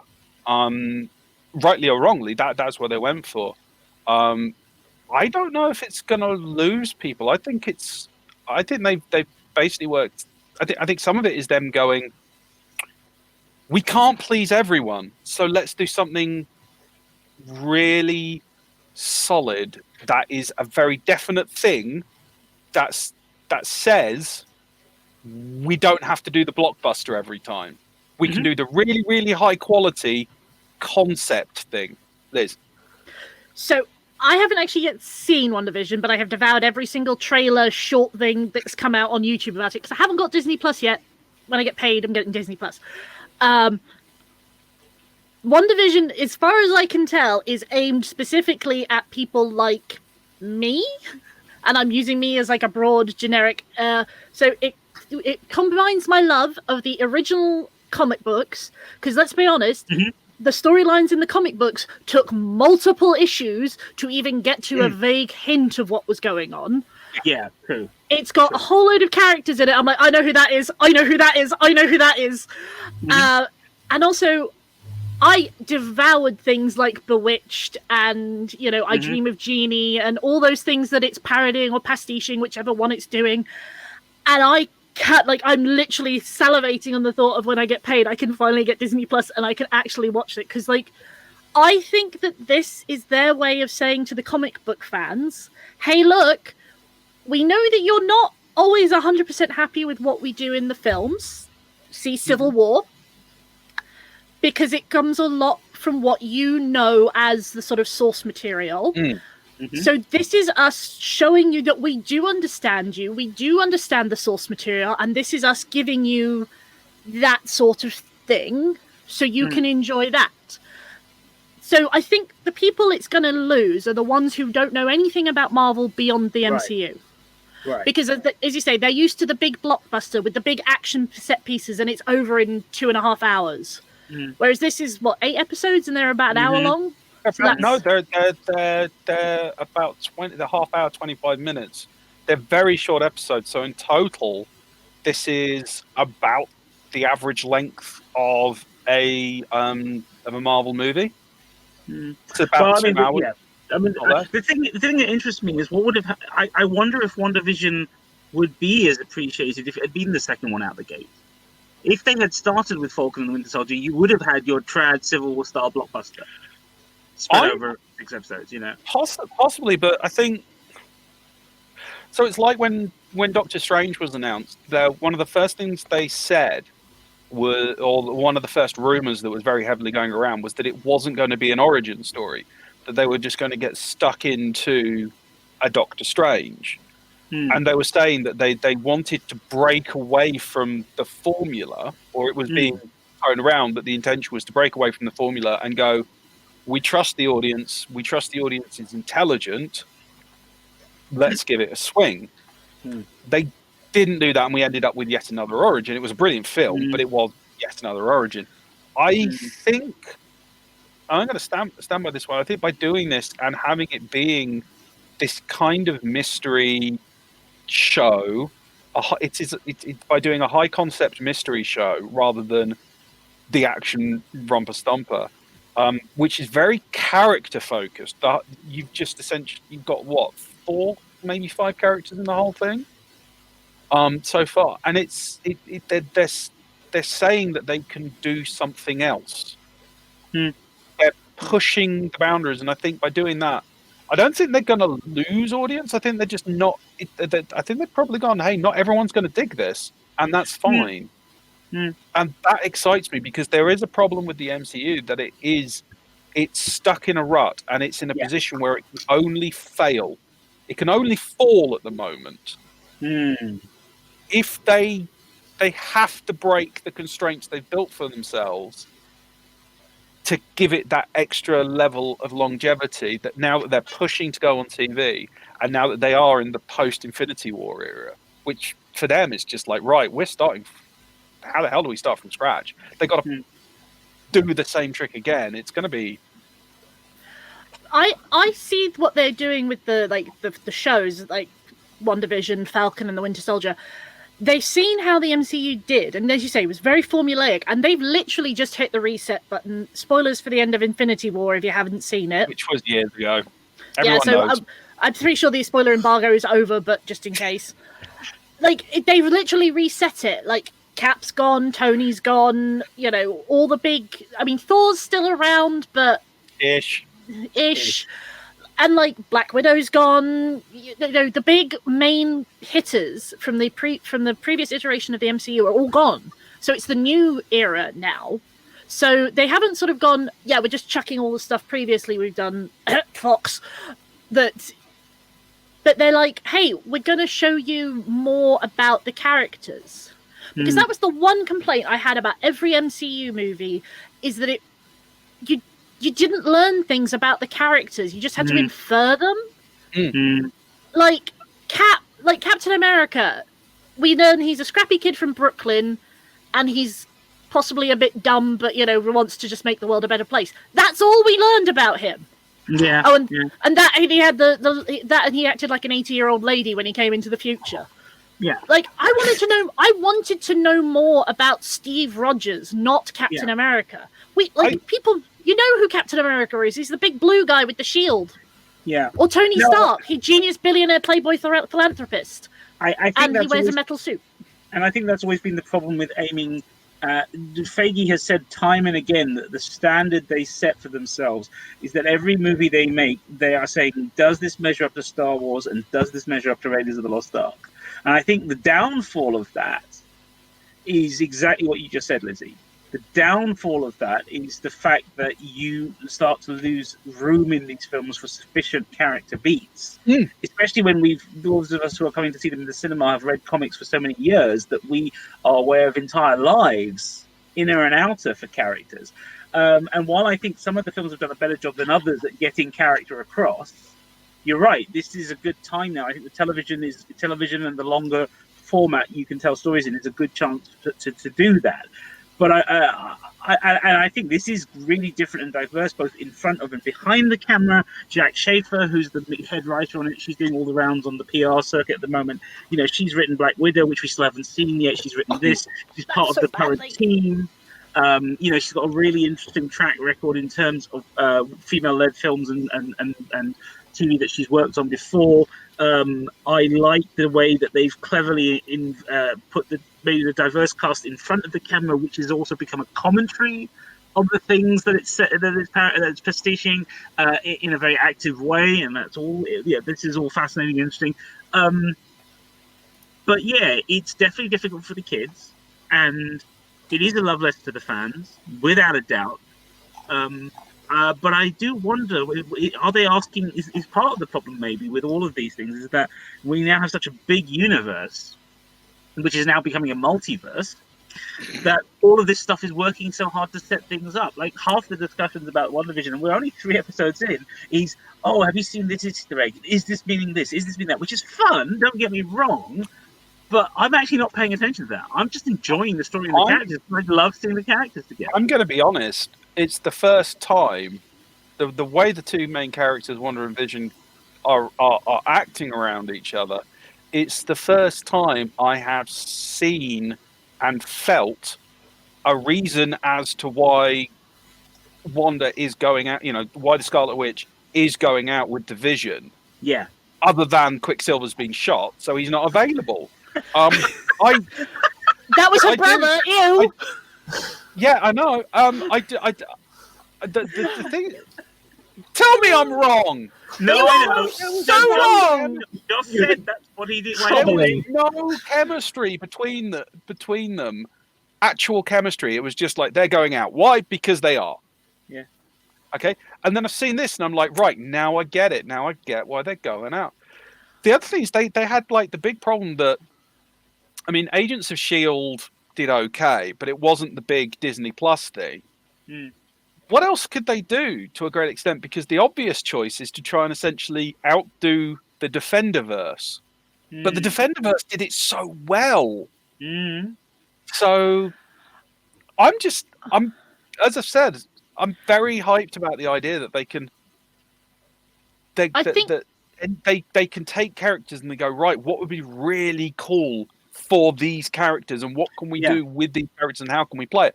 Because that means if they want to do the balls to the wall crazy war story, if they want to bring back the Punisher or do something mad like the Winter Soldier and the Falcon, or as it should be titled, Captain America and the Winter Falcon. And Captain America and the Winter Soldier. If they want to make that like a big mental Mission Impossible thing, then they can, because they basically said we can do whatever the hell we want, and this isn't the movies, so we can do something a bit more. I think so. I think the thing that I was watching someone talking about like the plans for the MCU for the smaller screen, and I think something they said really resonated with me is that they've told the big stories, they've told the world-ending conflicts, now they're going for the small stories, which doesn't mean that they're any less powerful, but I mean the comic book storyline that they're kind of following for the WandaVision. I mean, that traumatized me reading that in print. And if what they're going for in WandaVision is actually that storyline, I am fully expecting to be bawling my eyes out. Yeah, I think we've got to accept the fact that they're going to have the Easter eggs and they're going to have the riffs on stuff. But by now, I know a lot of people complained about Civil War, but I liked the way I thought the story was still good. And it made me go, okay, they're willing to take these big ass corner points of the comic universe and do something very different with them. So as a Marvel fan, I don't know what the hell's going on. I can think I know what's going on, and I can have an idea of where it's going, but I don't know how it's going to end, even if I do. So it satisfies on both those levels. I mean, I think my biggest issue with the Civil War movie is it was Captain America Civil War. It should have been Avengers Civil War. Then I would have been less. And also, again, I've read the comics. Civil War was a huge storyline. Yeah. I kind of wanted them to do that story, the comic book, or at least their version of it, not this sort of 5-minute fight in an airport. Because it kind of took away it took away from the weight of the original comic book storyline by just slapping Civil War on there. The original Civil War in the comics was 50 years in the making. Exactly. But call it something else. It didn't have to be called Civil War. I think the thing that they missed, the real core thing that they missed in Civil War was they introduced Spider-Man and then didn't use him in the way that the comic book arc used him, which is that he is the moral linchpin of the storyline, and that he is where you see an understanding of which side, what does each side do, and how do I go. What happens when I stand up and change my opinion as a hero? That's because they decided to make Captain the moral linchpin of it. No, I get that, but I feel like introducing Tom Holland as they did gave them the opportunity to still have him he's looking at Captain America and he's looking at Tony Stark and he has these two father figures right there. They literally set up the moment and then didn't do it. Yeah, that was the thing. It's like you were supposed to. Tony and Steve are the two opposing sides of the Civil War, and then Spider-Man, as Hugh said, is supposed to be the person in the middle. He's supposed to be us. How would we view what they're doing? And it just took away, like, call it something else. I don't know what the other title could have been. Just Captain America, Avengers Implosion. there you go. Even that's a better title. Captain America. Did you say Martha? Or Captain America Schism. I was thinking when I watched it. Or Captain America Schism, or Breaking Point, something. The one thing I would say is it's got a Marvel Universe number, so it happened differently in that universe than in main universe. So suck it. I get that they can't follow the comic book storylines in the MCU the same way that I would possibly like them to. But I get it. But like, can you not at least pay a bit of respect to the source material? Infinity Wars was 6 hours. Yeah, both films. Right? Yeah. So they actually did the Infinity War. To put Civil War in on pro rata, I think we're looking at about 28 hours, if not 30, of movie. And also, but that's the thing, you'd have equal. But also, you'd have to introduce a lot of characters that haven't been introduced before. But there are other titles. The 50 years in the making. But like the thing is, like, a civil war is not a fight in an airport between 10 people. I'm sorry. I suppose if they're all weapons of mass destruction, it might be. Yeah. I mean, one guy's a bow and one's a highly trained Russian agent. That's not exactly a weapon of mass destruction. Oh, I don't know. I think Black Widow holds her own. Anyway. I have very strong opinions on the Black Widow character. Yes, you do, and we are not going to have that discussion today. Well, we can have it in the afterwards. Oh, I'm looking forward to the movie proving me wrong. But the thing is, like, going back to the actual topic, which is the sort of the smaller screen MCU, I am actually glad that WandaVision came out first and not Falcon and the Winter Soldier, or however we're titling the damn thing, because from what I've seen of the trailers, Falcon and the Winter Soldier just kind of looks like an MCU movie, but in little itty bitty chunks. I'm glad that we're getting to see this broader universe. And like, going back to Agents of S.H.I.E.L.D. briefly, I think the reason that didn't work as well as they hoped is they sped through characters too quickly. It's like, we all knew Agent Phil Coulson. He was the one we all knew. Then you've got the science team. You've got Agent Fitzsimmons, come on. Fitzsimmons, thank you. And you've got Ming-Na Wen's character, whose name escapes me. You've got Sky. You've got the very handsome but asshole agent. Then you've got the Eternals turn up, and it's just like, it was also incredibly badly paced because they couldn't do anything in the first season because of the Hydra reveal, and then that was coming in Cap. Cap then either the first episode of season 2 spoiled Captain America, or Captain America spoiled the first episode of season 2. They then had to pull fucking Ghost Rider out their ass in season 3, I think it was, because they just went, we no longer have S.H.I.E.L.D. What the hell do we do? Yeah.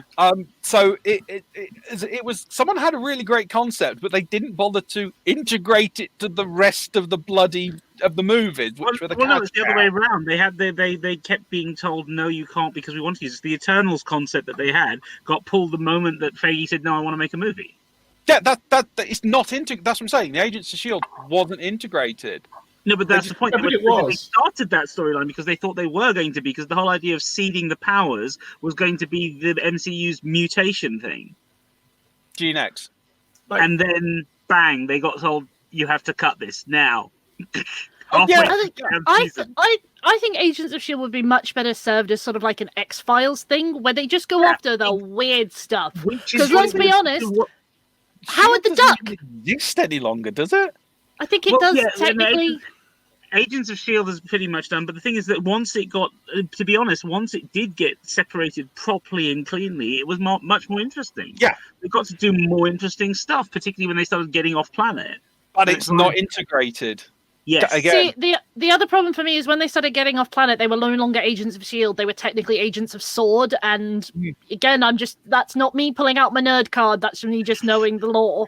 And it's like, yeah. you can't call it agents of S.H.I.E.L.D. now because you are technically now S.W.O.R.D. Yeah. It was still a good show.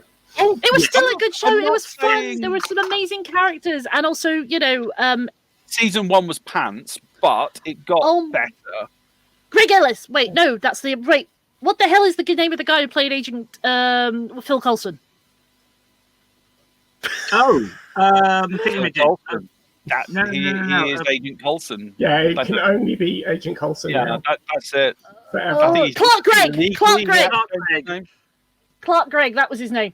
Yeah, I would happily watch him in anything at the moment. Agents of Hammer. Yes, this is very true. Yeah, personally, I want to see Agents of AIM, but that's just me.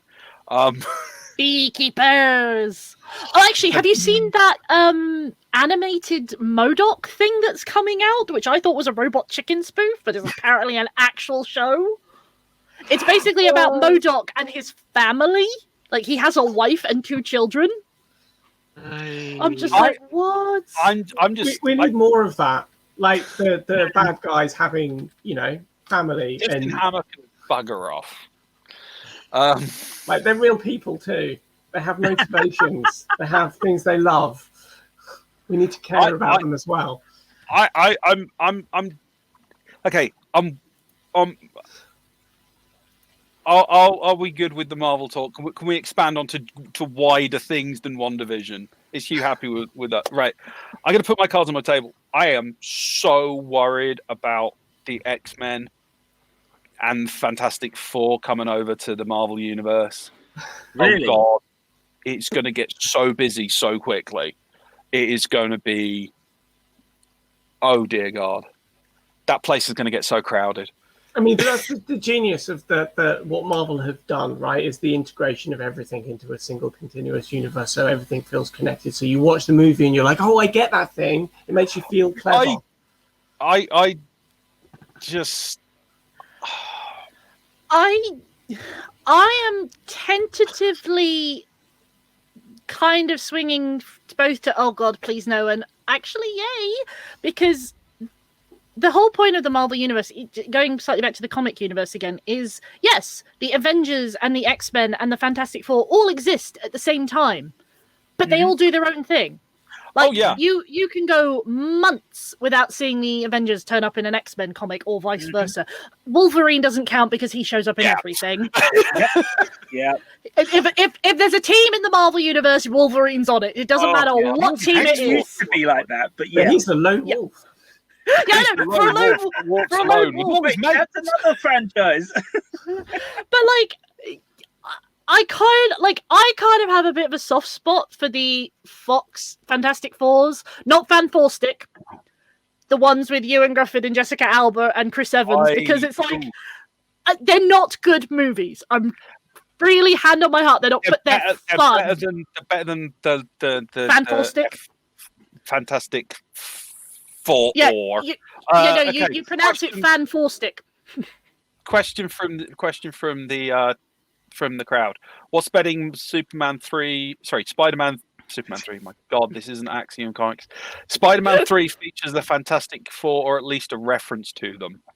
I'm pretty high because it's the same director, and in fact, that's my problem. That's where I think I can understand part of your worry, because I really was hoping that once he finished Ant-Man 3, they would let Peyton Reed do it, because Reed has been wanting to do it for ages, and I think the problem.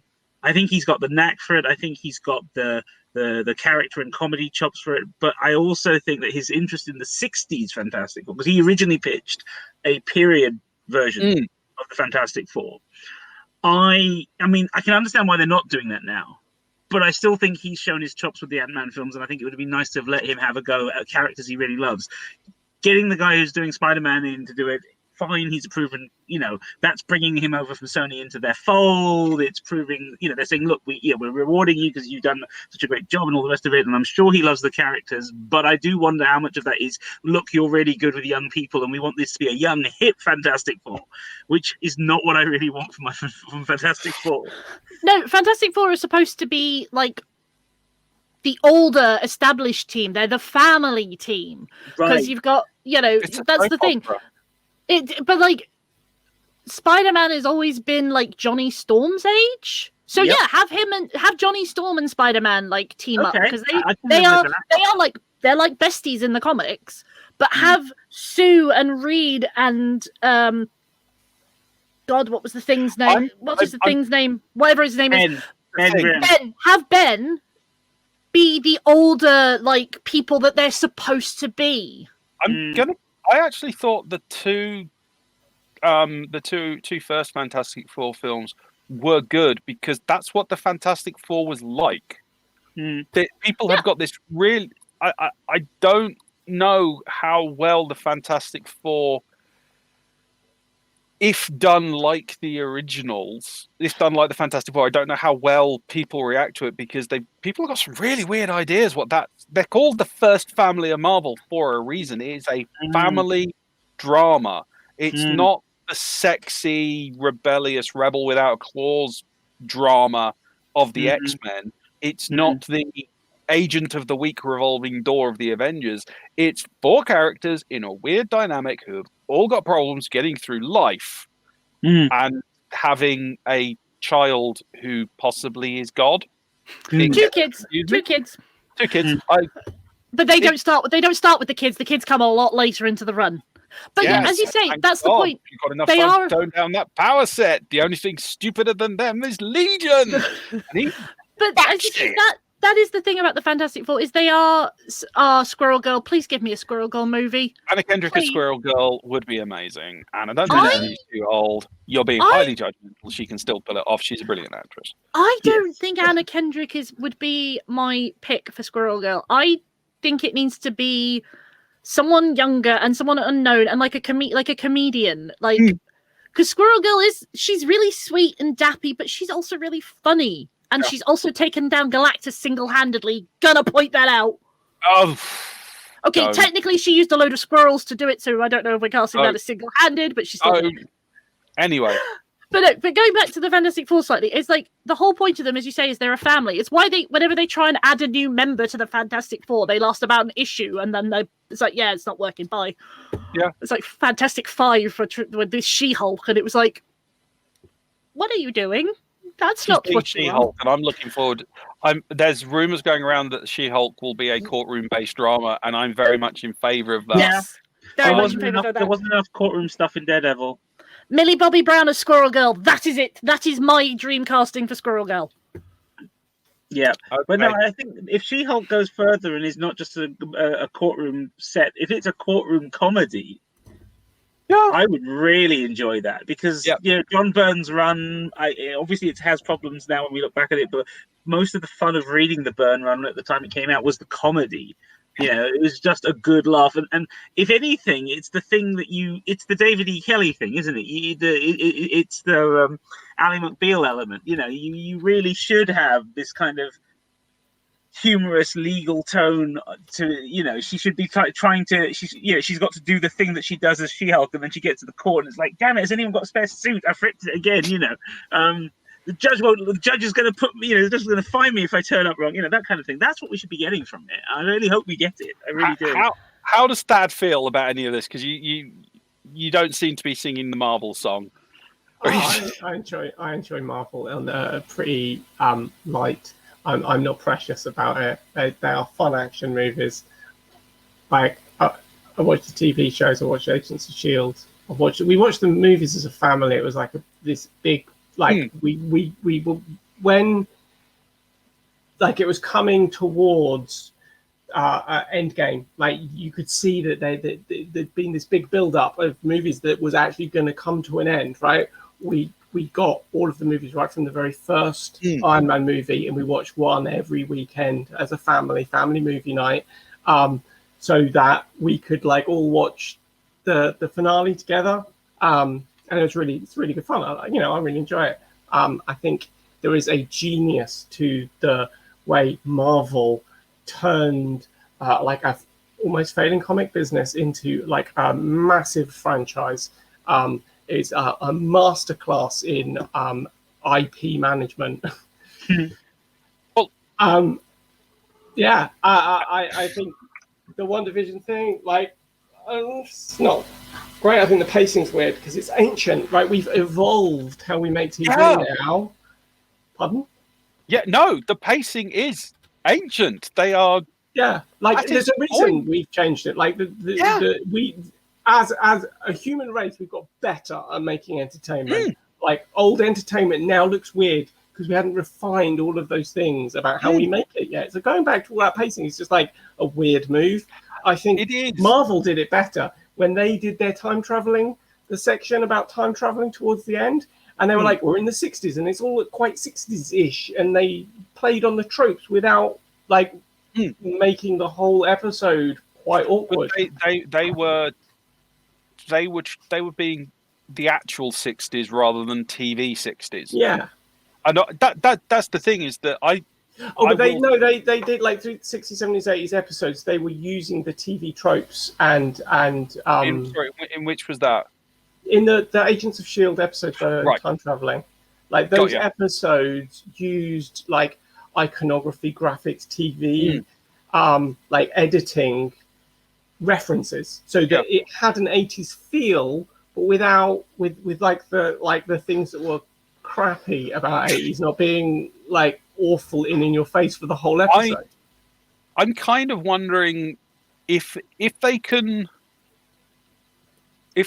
pull it off, and if they land it well enough, it could justify the first couple of episodes, and it could be seen as an absolute classic. The thing is, will people come back and watch it as a result? Because I know a number of people who've watched the first 2 episodes and gone, "Nah, I don't like it. I'm just not gelling with it," because it is so slow, because it is so done in such a meticulous manner. For the reasons you said, they're watching it and they're just going, "Well, I don't like 50s comedy. Yeah, this is a perfectly realized 50s comedy. Why do you expect me to like it?" So, but then that's the risk they've taken. I think that's exactly the risk by then shifting the tone again the following week. And I think that's why the clever thing releasing the 2 episodes was a smart move. But actually, I think what they really should have done was release 3, because that third one really underlines the changes. Actually gets to the plot. Yeah. I quite possibly, if I wasn't a TV nerd, I would quite possibly have junked it by episode 1 or 2. Yeah, I can see that. I was being more amused by the observations they were making about. I would be more amused about the craftsmanship of replicating those things than I was necessarily by what was happening on screen. And then episode 3 landed, and I was like, "Wow, that's really interesting." Yeah, like the TV, the trailers for it actually really got me interested. I thought, like, this is an interesting concept. I want to see what they're going to do with this. And then the first episode was disappointing. I feel like they should have woven some of the intrigue stuff, because WandaVision are clearly like stuck in a thing and they're trying to figure it out. Something's happened, and I needed just a little bit more of that. Yeah, but they were giving it, but they were doing it within the context of the confines of the format, which is really, if you're a nerd, is really interesting to watch. And it's like little things like the toaster advert had a spot of color in it, and there were all these little gives, and it's like, wow, because I know 50s TV, I get all these, and I'm like, loads of other people I know are just going, "I watched it, not watching the next one, it was dull." It's like, okay. But I like that they took the risk. The fact that there is no way they could have looked at this and gone, "This is not a risk." Oh, so no, I mean, they're willing to take that risk pleases me more than anything else. I think. Oh, sorry. Go on, Lizzie. I think that's the thing that people aren't getting about the sort of the TV forays for Marvel. They are a risk, as you say. They're half-hour episodes. Normally, like a Marvel TV series, they're 45 minutes, like Agents of S.H.I.E.L.D. or Daredevil or Jessica Jones, or is that one with Luke Cage, or did I dream that one? No, Luke Cage. He was part of the Defenderverse, but again, the Defenderverse ones were an hour long each. I mean, some of them modern, grown-up, adult. Let's spray blood everywhere and have nudity, you know. But and let's have at least 3 shit episodes a season. Yes, God, they never that's the thing. How to do them. this is a risk, and I love the fact that a huge company like Disney, because let's be honest, it's not really Marvel anymore, it is Disney, have gone, hey, let's take a risk. Because let's be honest, if they lose money on it, oh no, the vast pot of money is slightly lower. No, don't think that. They cannot afford to do. They cannot afford to do to do many failures with Marvel movies, because apart from anything else, right? They can afford to have something that doesn't make a huge amount of money, but is a critical darling, right? But as soon as something either is a critical closeout, just an absolute nil point across the board, or loses the money, that's the story. That, as I said, they've been riding high for so long. As soon as they fall, they're in hell. No, but the thing is, like, WandaVision, whether you like it or you don't get it or think, it's not going to fail because it's going to appeal to the other. The Marvel fan base is a very large, broad ocean. And there are little islands in it of people who are, they've read the comics, they know all the lore, they know, who that character is, they know who that esoteric person that they name drop in the trailer, because I'm like, I know exactly who that person is. As soon as you said her name, I'm like, yeah, that is who I think it is. And like, that's what I like, is that they've sort of gone, okay, we've got the ocean, we've got like the whole territory, now let's sort of concentrate on this little island of people over here. And as Hugh said, I love the fact that Marvel movies are now having a female voice. Because let's be honest, all the MCU movies have been sausage fests of the biggest order. Like, other than Captain Marvel, hello, yes! They've all been male characters. Here's the question that will make or break our point. Thad, has WandaVision put you off watching other Marvel TV shows? No way. That's the make point. I like, even with my criticism, I'm probably going to end up watching it. Like, I'll probably watch all of them because I want to know what's going to happen. And like the intrigue that's in the trailer is going to pick up. Like you've mentioned, episode 3. Like, so I'm curious. I still want to know what's happening. I'm just a bit disappointed that the first episode was boring. Yeah, fair enough. That's fair enough. Yeah. But yeah, as you say, you're going to go back to it. So maybe the formula that they've got is actually working. It's burning the credit, right? Like they have me, they could lose me. Like, but if I wasn't already invested in the Marvel universe, I would not be watching another episode of it. The good thing is they're doing it on Disney Plus, so we'll never know if it made money or not. Which is, it's useful. It's closed circuit. But also the thing about that is, if you've never ever watched the Marvel Universe MCU IP, is WandaVision really going to be the one you start with on Disney Plus? You're going to start with, because aren't most of the movies on there now? This is another problem that Marvel's getting, is the buy-in is so expensive to Marvel now. You're looking at, I don't want to think how many days of material. I mean, how long was the Infinity War story? That had to have been 2 and 3. That had to be coming on for, what, 60 hours maybe? Yeah. So, according to the internet, a mind-blowing new Marvel theory says that the total runtime of all MCU movies, including upcoming Spider-Man Far From Home, is 3,000 minutes. Anybody know what that is? I'm just seeing if they tell me what the actual what that is in normal people. 50 hours. Yeah. So, 50 hours of movie is a hell of a time cost. So they're going to have to start looking at getting some inroad. It's a problem they had with the comics. Is everyone's like, oh, why do people keep on rebooting why is DC rebooting comics every 3 years? Well, number one, they are legally obliged to have a crisis every 4 years to avert the end of the earth. Okay, it's just part of it's part of the deal they struck with the devil that operates them.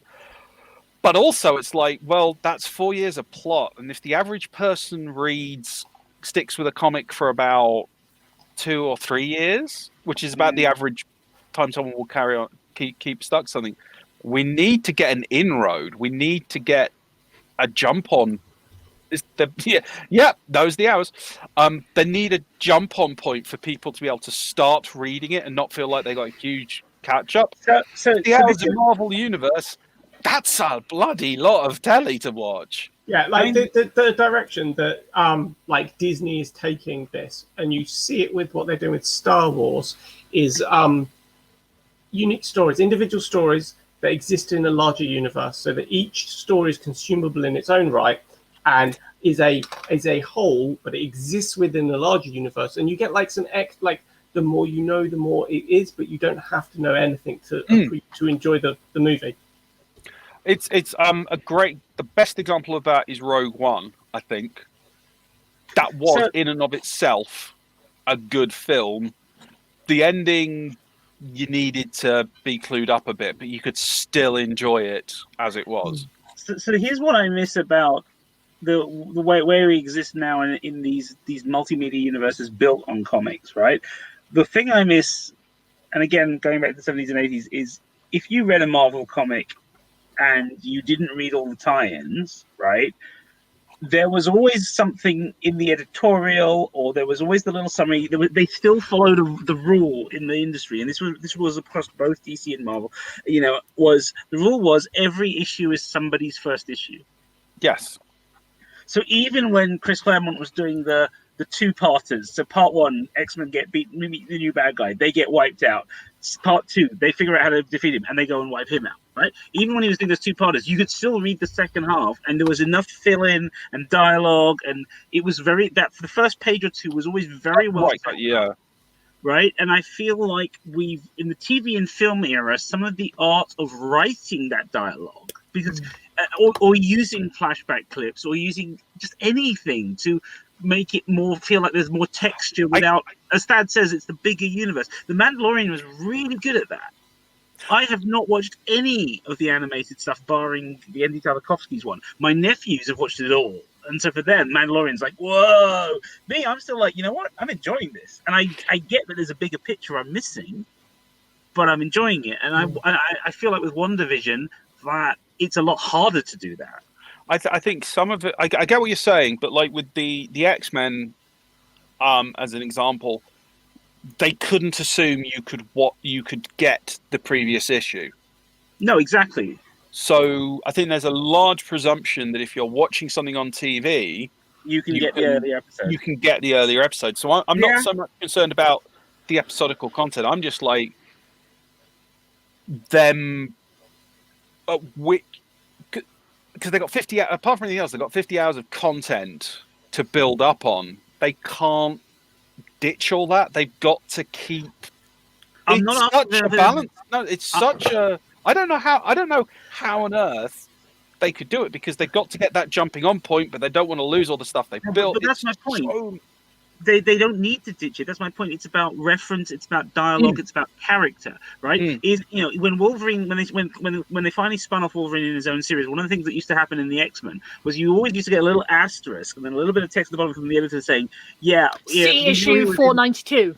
He would. Issue 492 was, we know Wolvie's just shot back across from Mariposa, but don't worry, he'll be back there next issue. Weird, huh? And they used to have fun with it. But the point is, there was how many frequent flyer miles do you reckon Wolverine got? You could do it in the dialogue. It's when part of the problem with the movies, I've felt, is that even though there's continuity between them, because they've often changed directors and sometimes even writers, you sometimes feel like, again, fresh start with the movie, you can go and see it. I've got friends who are not MCU fans who often ask, do I need to have seen the other films to see the film? And that's fine. I don't need it to be connected. But I like, as Lizzie says, as a fan, you love hearing the dialogue or these little connections that come via some other means that don't matter to the mainstream audience. I just need one. It's like when, what is it? When Hawkeye and Black Widow in the Avengers, the running gag about what happened in Budapest. Like, I love that joke because we have never found out what it is, and I actually don't want to know. But as Hawkeye says, by you this and I point, remember it'll be Budapest very differently. Right. But the whole point is that there's the life outside the show that we're watching. That's how you can refer to other shows. Yeah, Lyoko is great, made a very good point. MCU needs a reboot event, and they had it at Lyoko. It's called the Infinity War. Yeah. That's what this was. That was them going, okay, we have all this content. It's kind of getting a bit top heavy and a bit bloated. Yeah. We need to, because let's put it this way, you like Robert Downey Jr., Chris Evans, Scarlett Johansson, all very big names. I mean, Chris Evans, expensive. Chris Hemsworth, still probably quite expensive, but yeah, with Thor, you know, he can sort of turn up for 5 minutes and then that's it. But they've sort of seen where they need to go and the direction needed to change because, yeah, we've had the big, massive movies. I think and now we want to know the story. We want to know more about Wanda and Vision. I certainly do. I thought they were amazing characters and didn't get to see enough of them. Falcon, again, all we know of him is that he was running and he got peeved off because Steve kept going on your left. At what point did they become friends? When did they There was a bit more in it, but I'd agree they didn't have like a dinner with Andre moment. But but they didn't show that in the film, and I was kind of bummed out that I didn't get to see the small story of that. Hopefully, well, I mean, the other thing you got to remember is, apart from the cast, there's also what's been described as the MCU lifestyle. The people who star in these movies, it's not just a case of turn up on set and do this. It's like you have signed up for these movies. This is when you will be free to shoot other movies for the next 5 years. Yeah.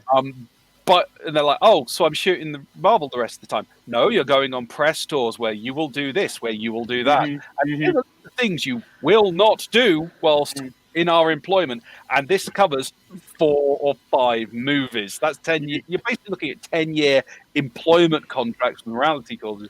So people are going to leave because they want to do other shit by the end of that. And also the physicality of playing those roles. Yes, a lot of the stuff for Chris Evans was CGI. He still had to look good. Yeah, like he had to and Thor. Okay, we did have Dad Bod Thor, which I thought was hilarious. But like Chris Hemsworth, like what he has to do to put himself into shoot-worthy situation. Like there's stories of him having almost being hospitalized because he's had to dehydrate himself so badly. There was a wonderful article I was reading about Wolverine, Hugh Jackman, saying that when he got absolutely ripped to play Wolverine, like in the third one, because he was able to shoot for about 30 minutes, then he needed to sit down. Yeah. Because he was so on the verge of fainting, but he had to look like that. And let's face it, the Wolverine was not a film to die for. But also, like, we've had the big stories. We've had the Tony Stark, because let's be honest, even in the comics, Tony Stark is a larger-than-life character. And can we just? This is my opinion, and if yours, my mileage may differ, but I'm gonna ignore you if it does. I do not think the MCU would have been as popular as it was if they hadn't cast Robert Downey Jr. as Tony Stark. If there was ever a person intended to play a character from a comic book, it would be him. If there was ever a character intended to play an ex-party boy, drug addict, sex addict, screaming alcoholic who then had a redemption, But Mark Miller obviously thought it should be Johnny Depp, but yeah, I get your point. Yeah. But Iron Man was okay. Yes, we had the Fox movies, but they didn't count because they weren't actually done by Marvel. But Iron Man, I think. I hate to use this word because I feel it's overused, but it was a renaissance for the superhero movie. Yeah, it was a completely different approach. Plus, it was that you got to remember they took a bunch of absolute bench warmers. The characters they used were a whole bunch of who? I mean, yeah, people knew Captain America and Thor. That's a Greek god, and the rest of them they're just like, sorry, that's a Norse god. Sorry. That's a Norse god, and the rest of them, they were just like, who? But public. Even when it came out, a lot of comic book fans were just like, why are they doing them? Oh, yeah, they're the only ones they've still got the rights to. That's it. Yeah, but I can remember, I mean, I went and saw the first Iron Man, and Kim and I were lucky and got tickets to a preview at the O2, which is one of the only times we've been to the O2, and it was packed, but it was also full of people who had no idea what to expect. We knew it was a Paramount film, and we knew, Iron Man, I knew it was coming. I'm a fan. I knew it was coming. I knew what was happening. I knew this big venture. I understood all the risks and everything. But I also knew the oh god, what's the name of the storyline? Demon in the Bottle. Yeah, that. But also the one that Warren Ellis did that reset the timeline with the Afghanistan like they did in the film. And I was but Iron Man's never been a favorite character of mine, right? Like, I know him, I appreciate him, he's not been a major fan. So I really, when I saw it, yes, it was clever, but I think it did something really important for a wider audience, which is that it actually, and this is down to Favreau more than anybody, which is that he fundamentally altered who Iron Man is. Because Iron Man, yes, he's all those things you mentioned, but he's a New Yorker.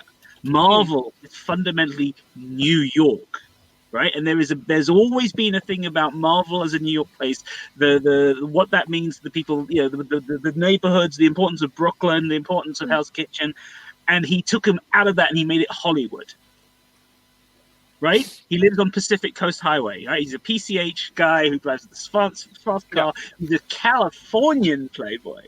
He's literally Robert Downey Jr.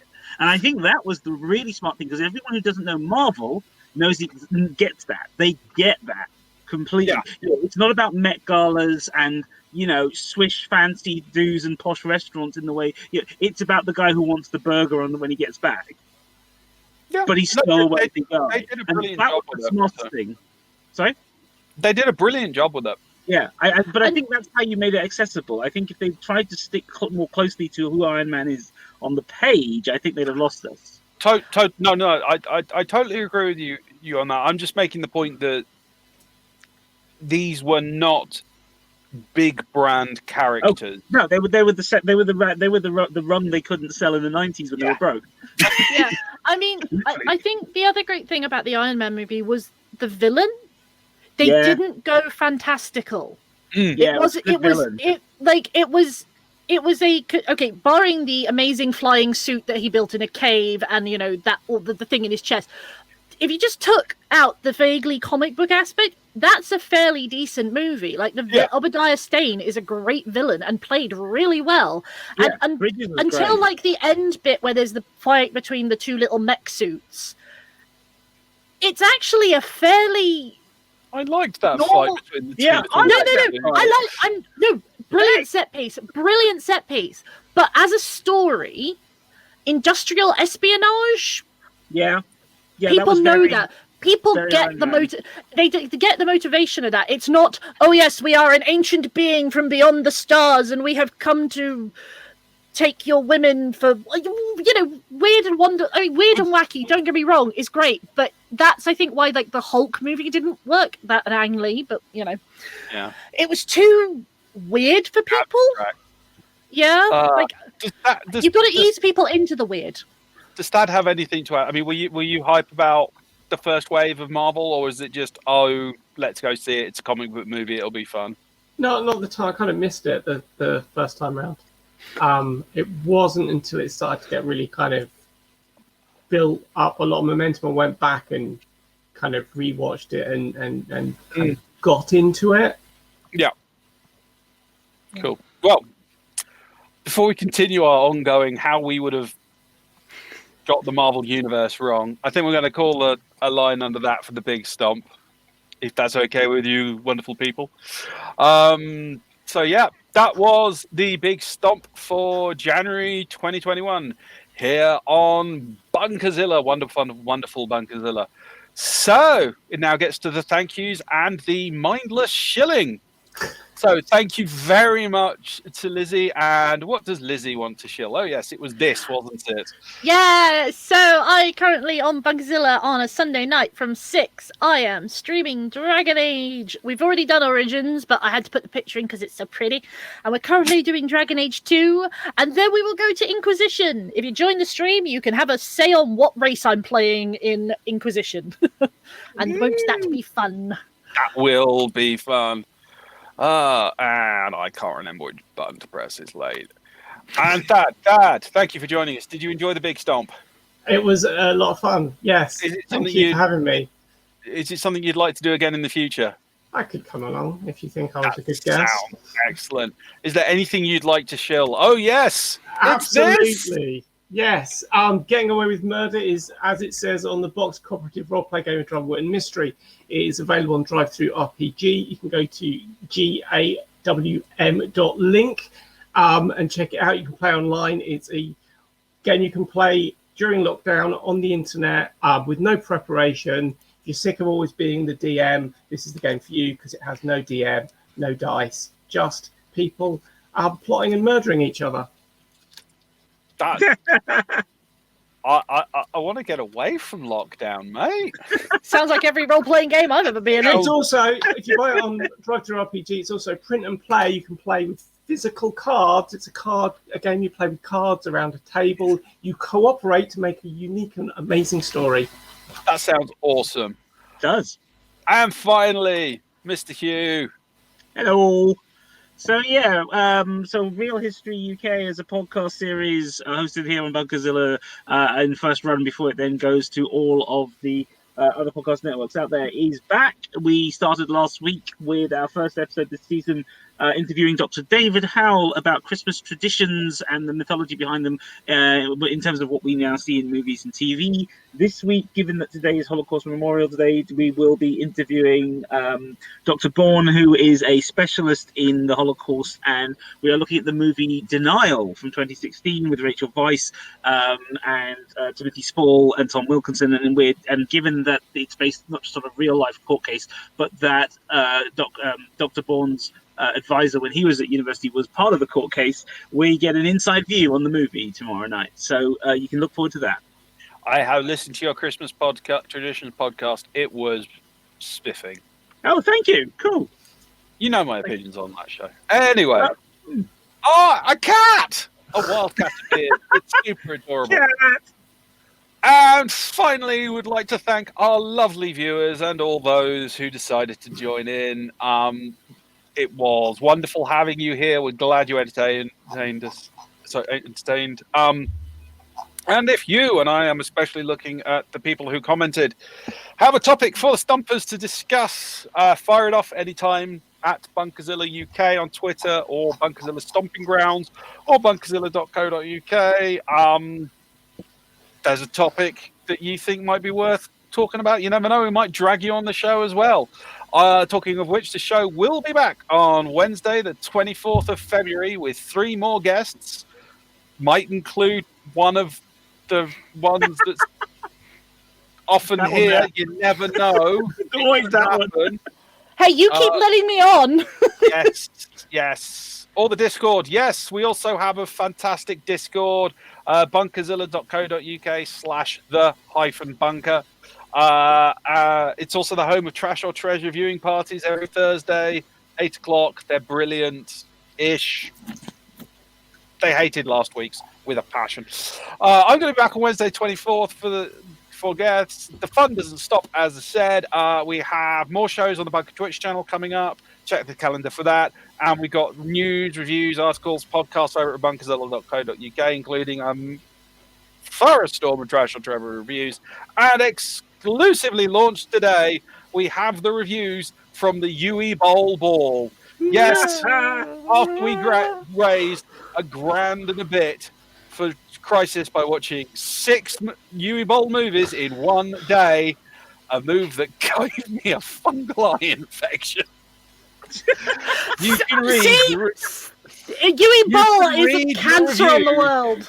Of how painful those bloody movies were, and trust me, they were pretty terrible. Anyway, So, from everyone at the bunker, we thank you so much to our wonderful audience. A good night.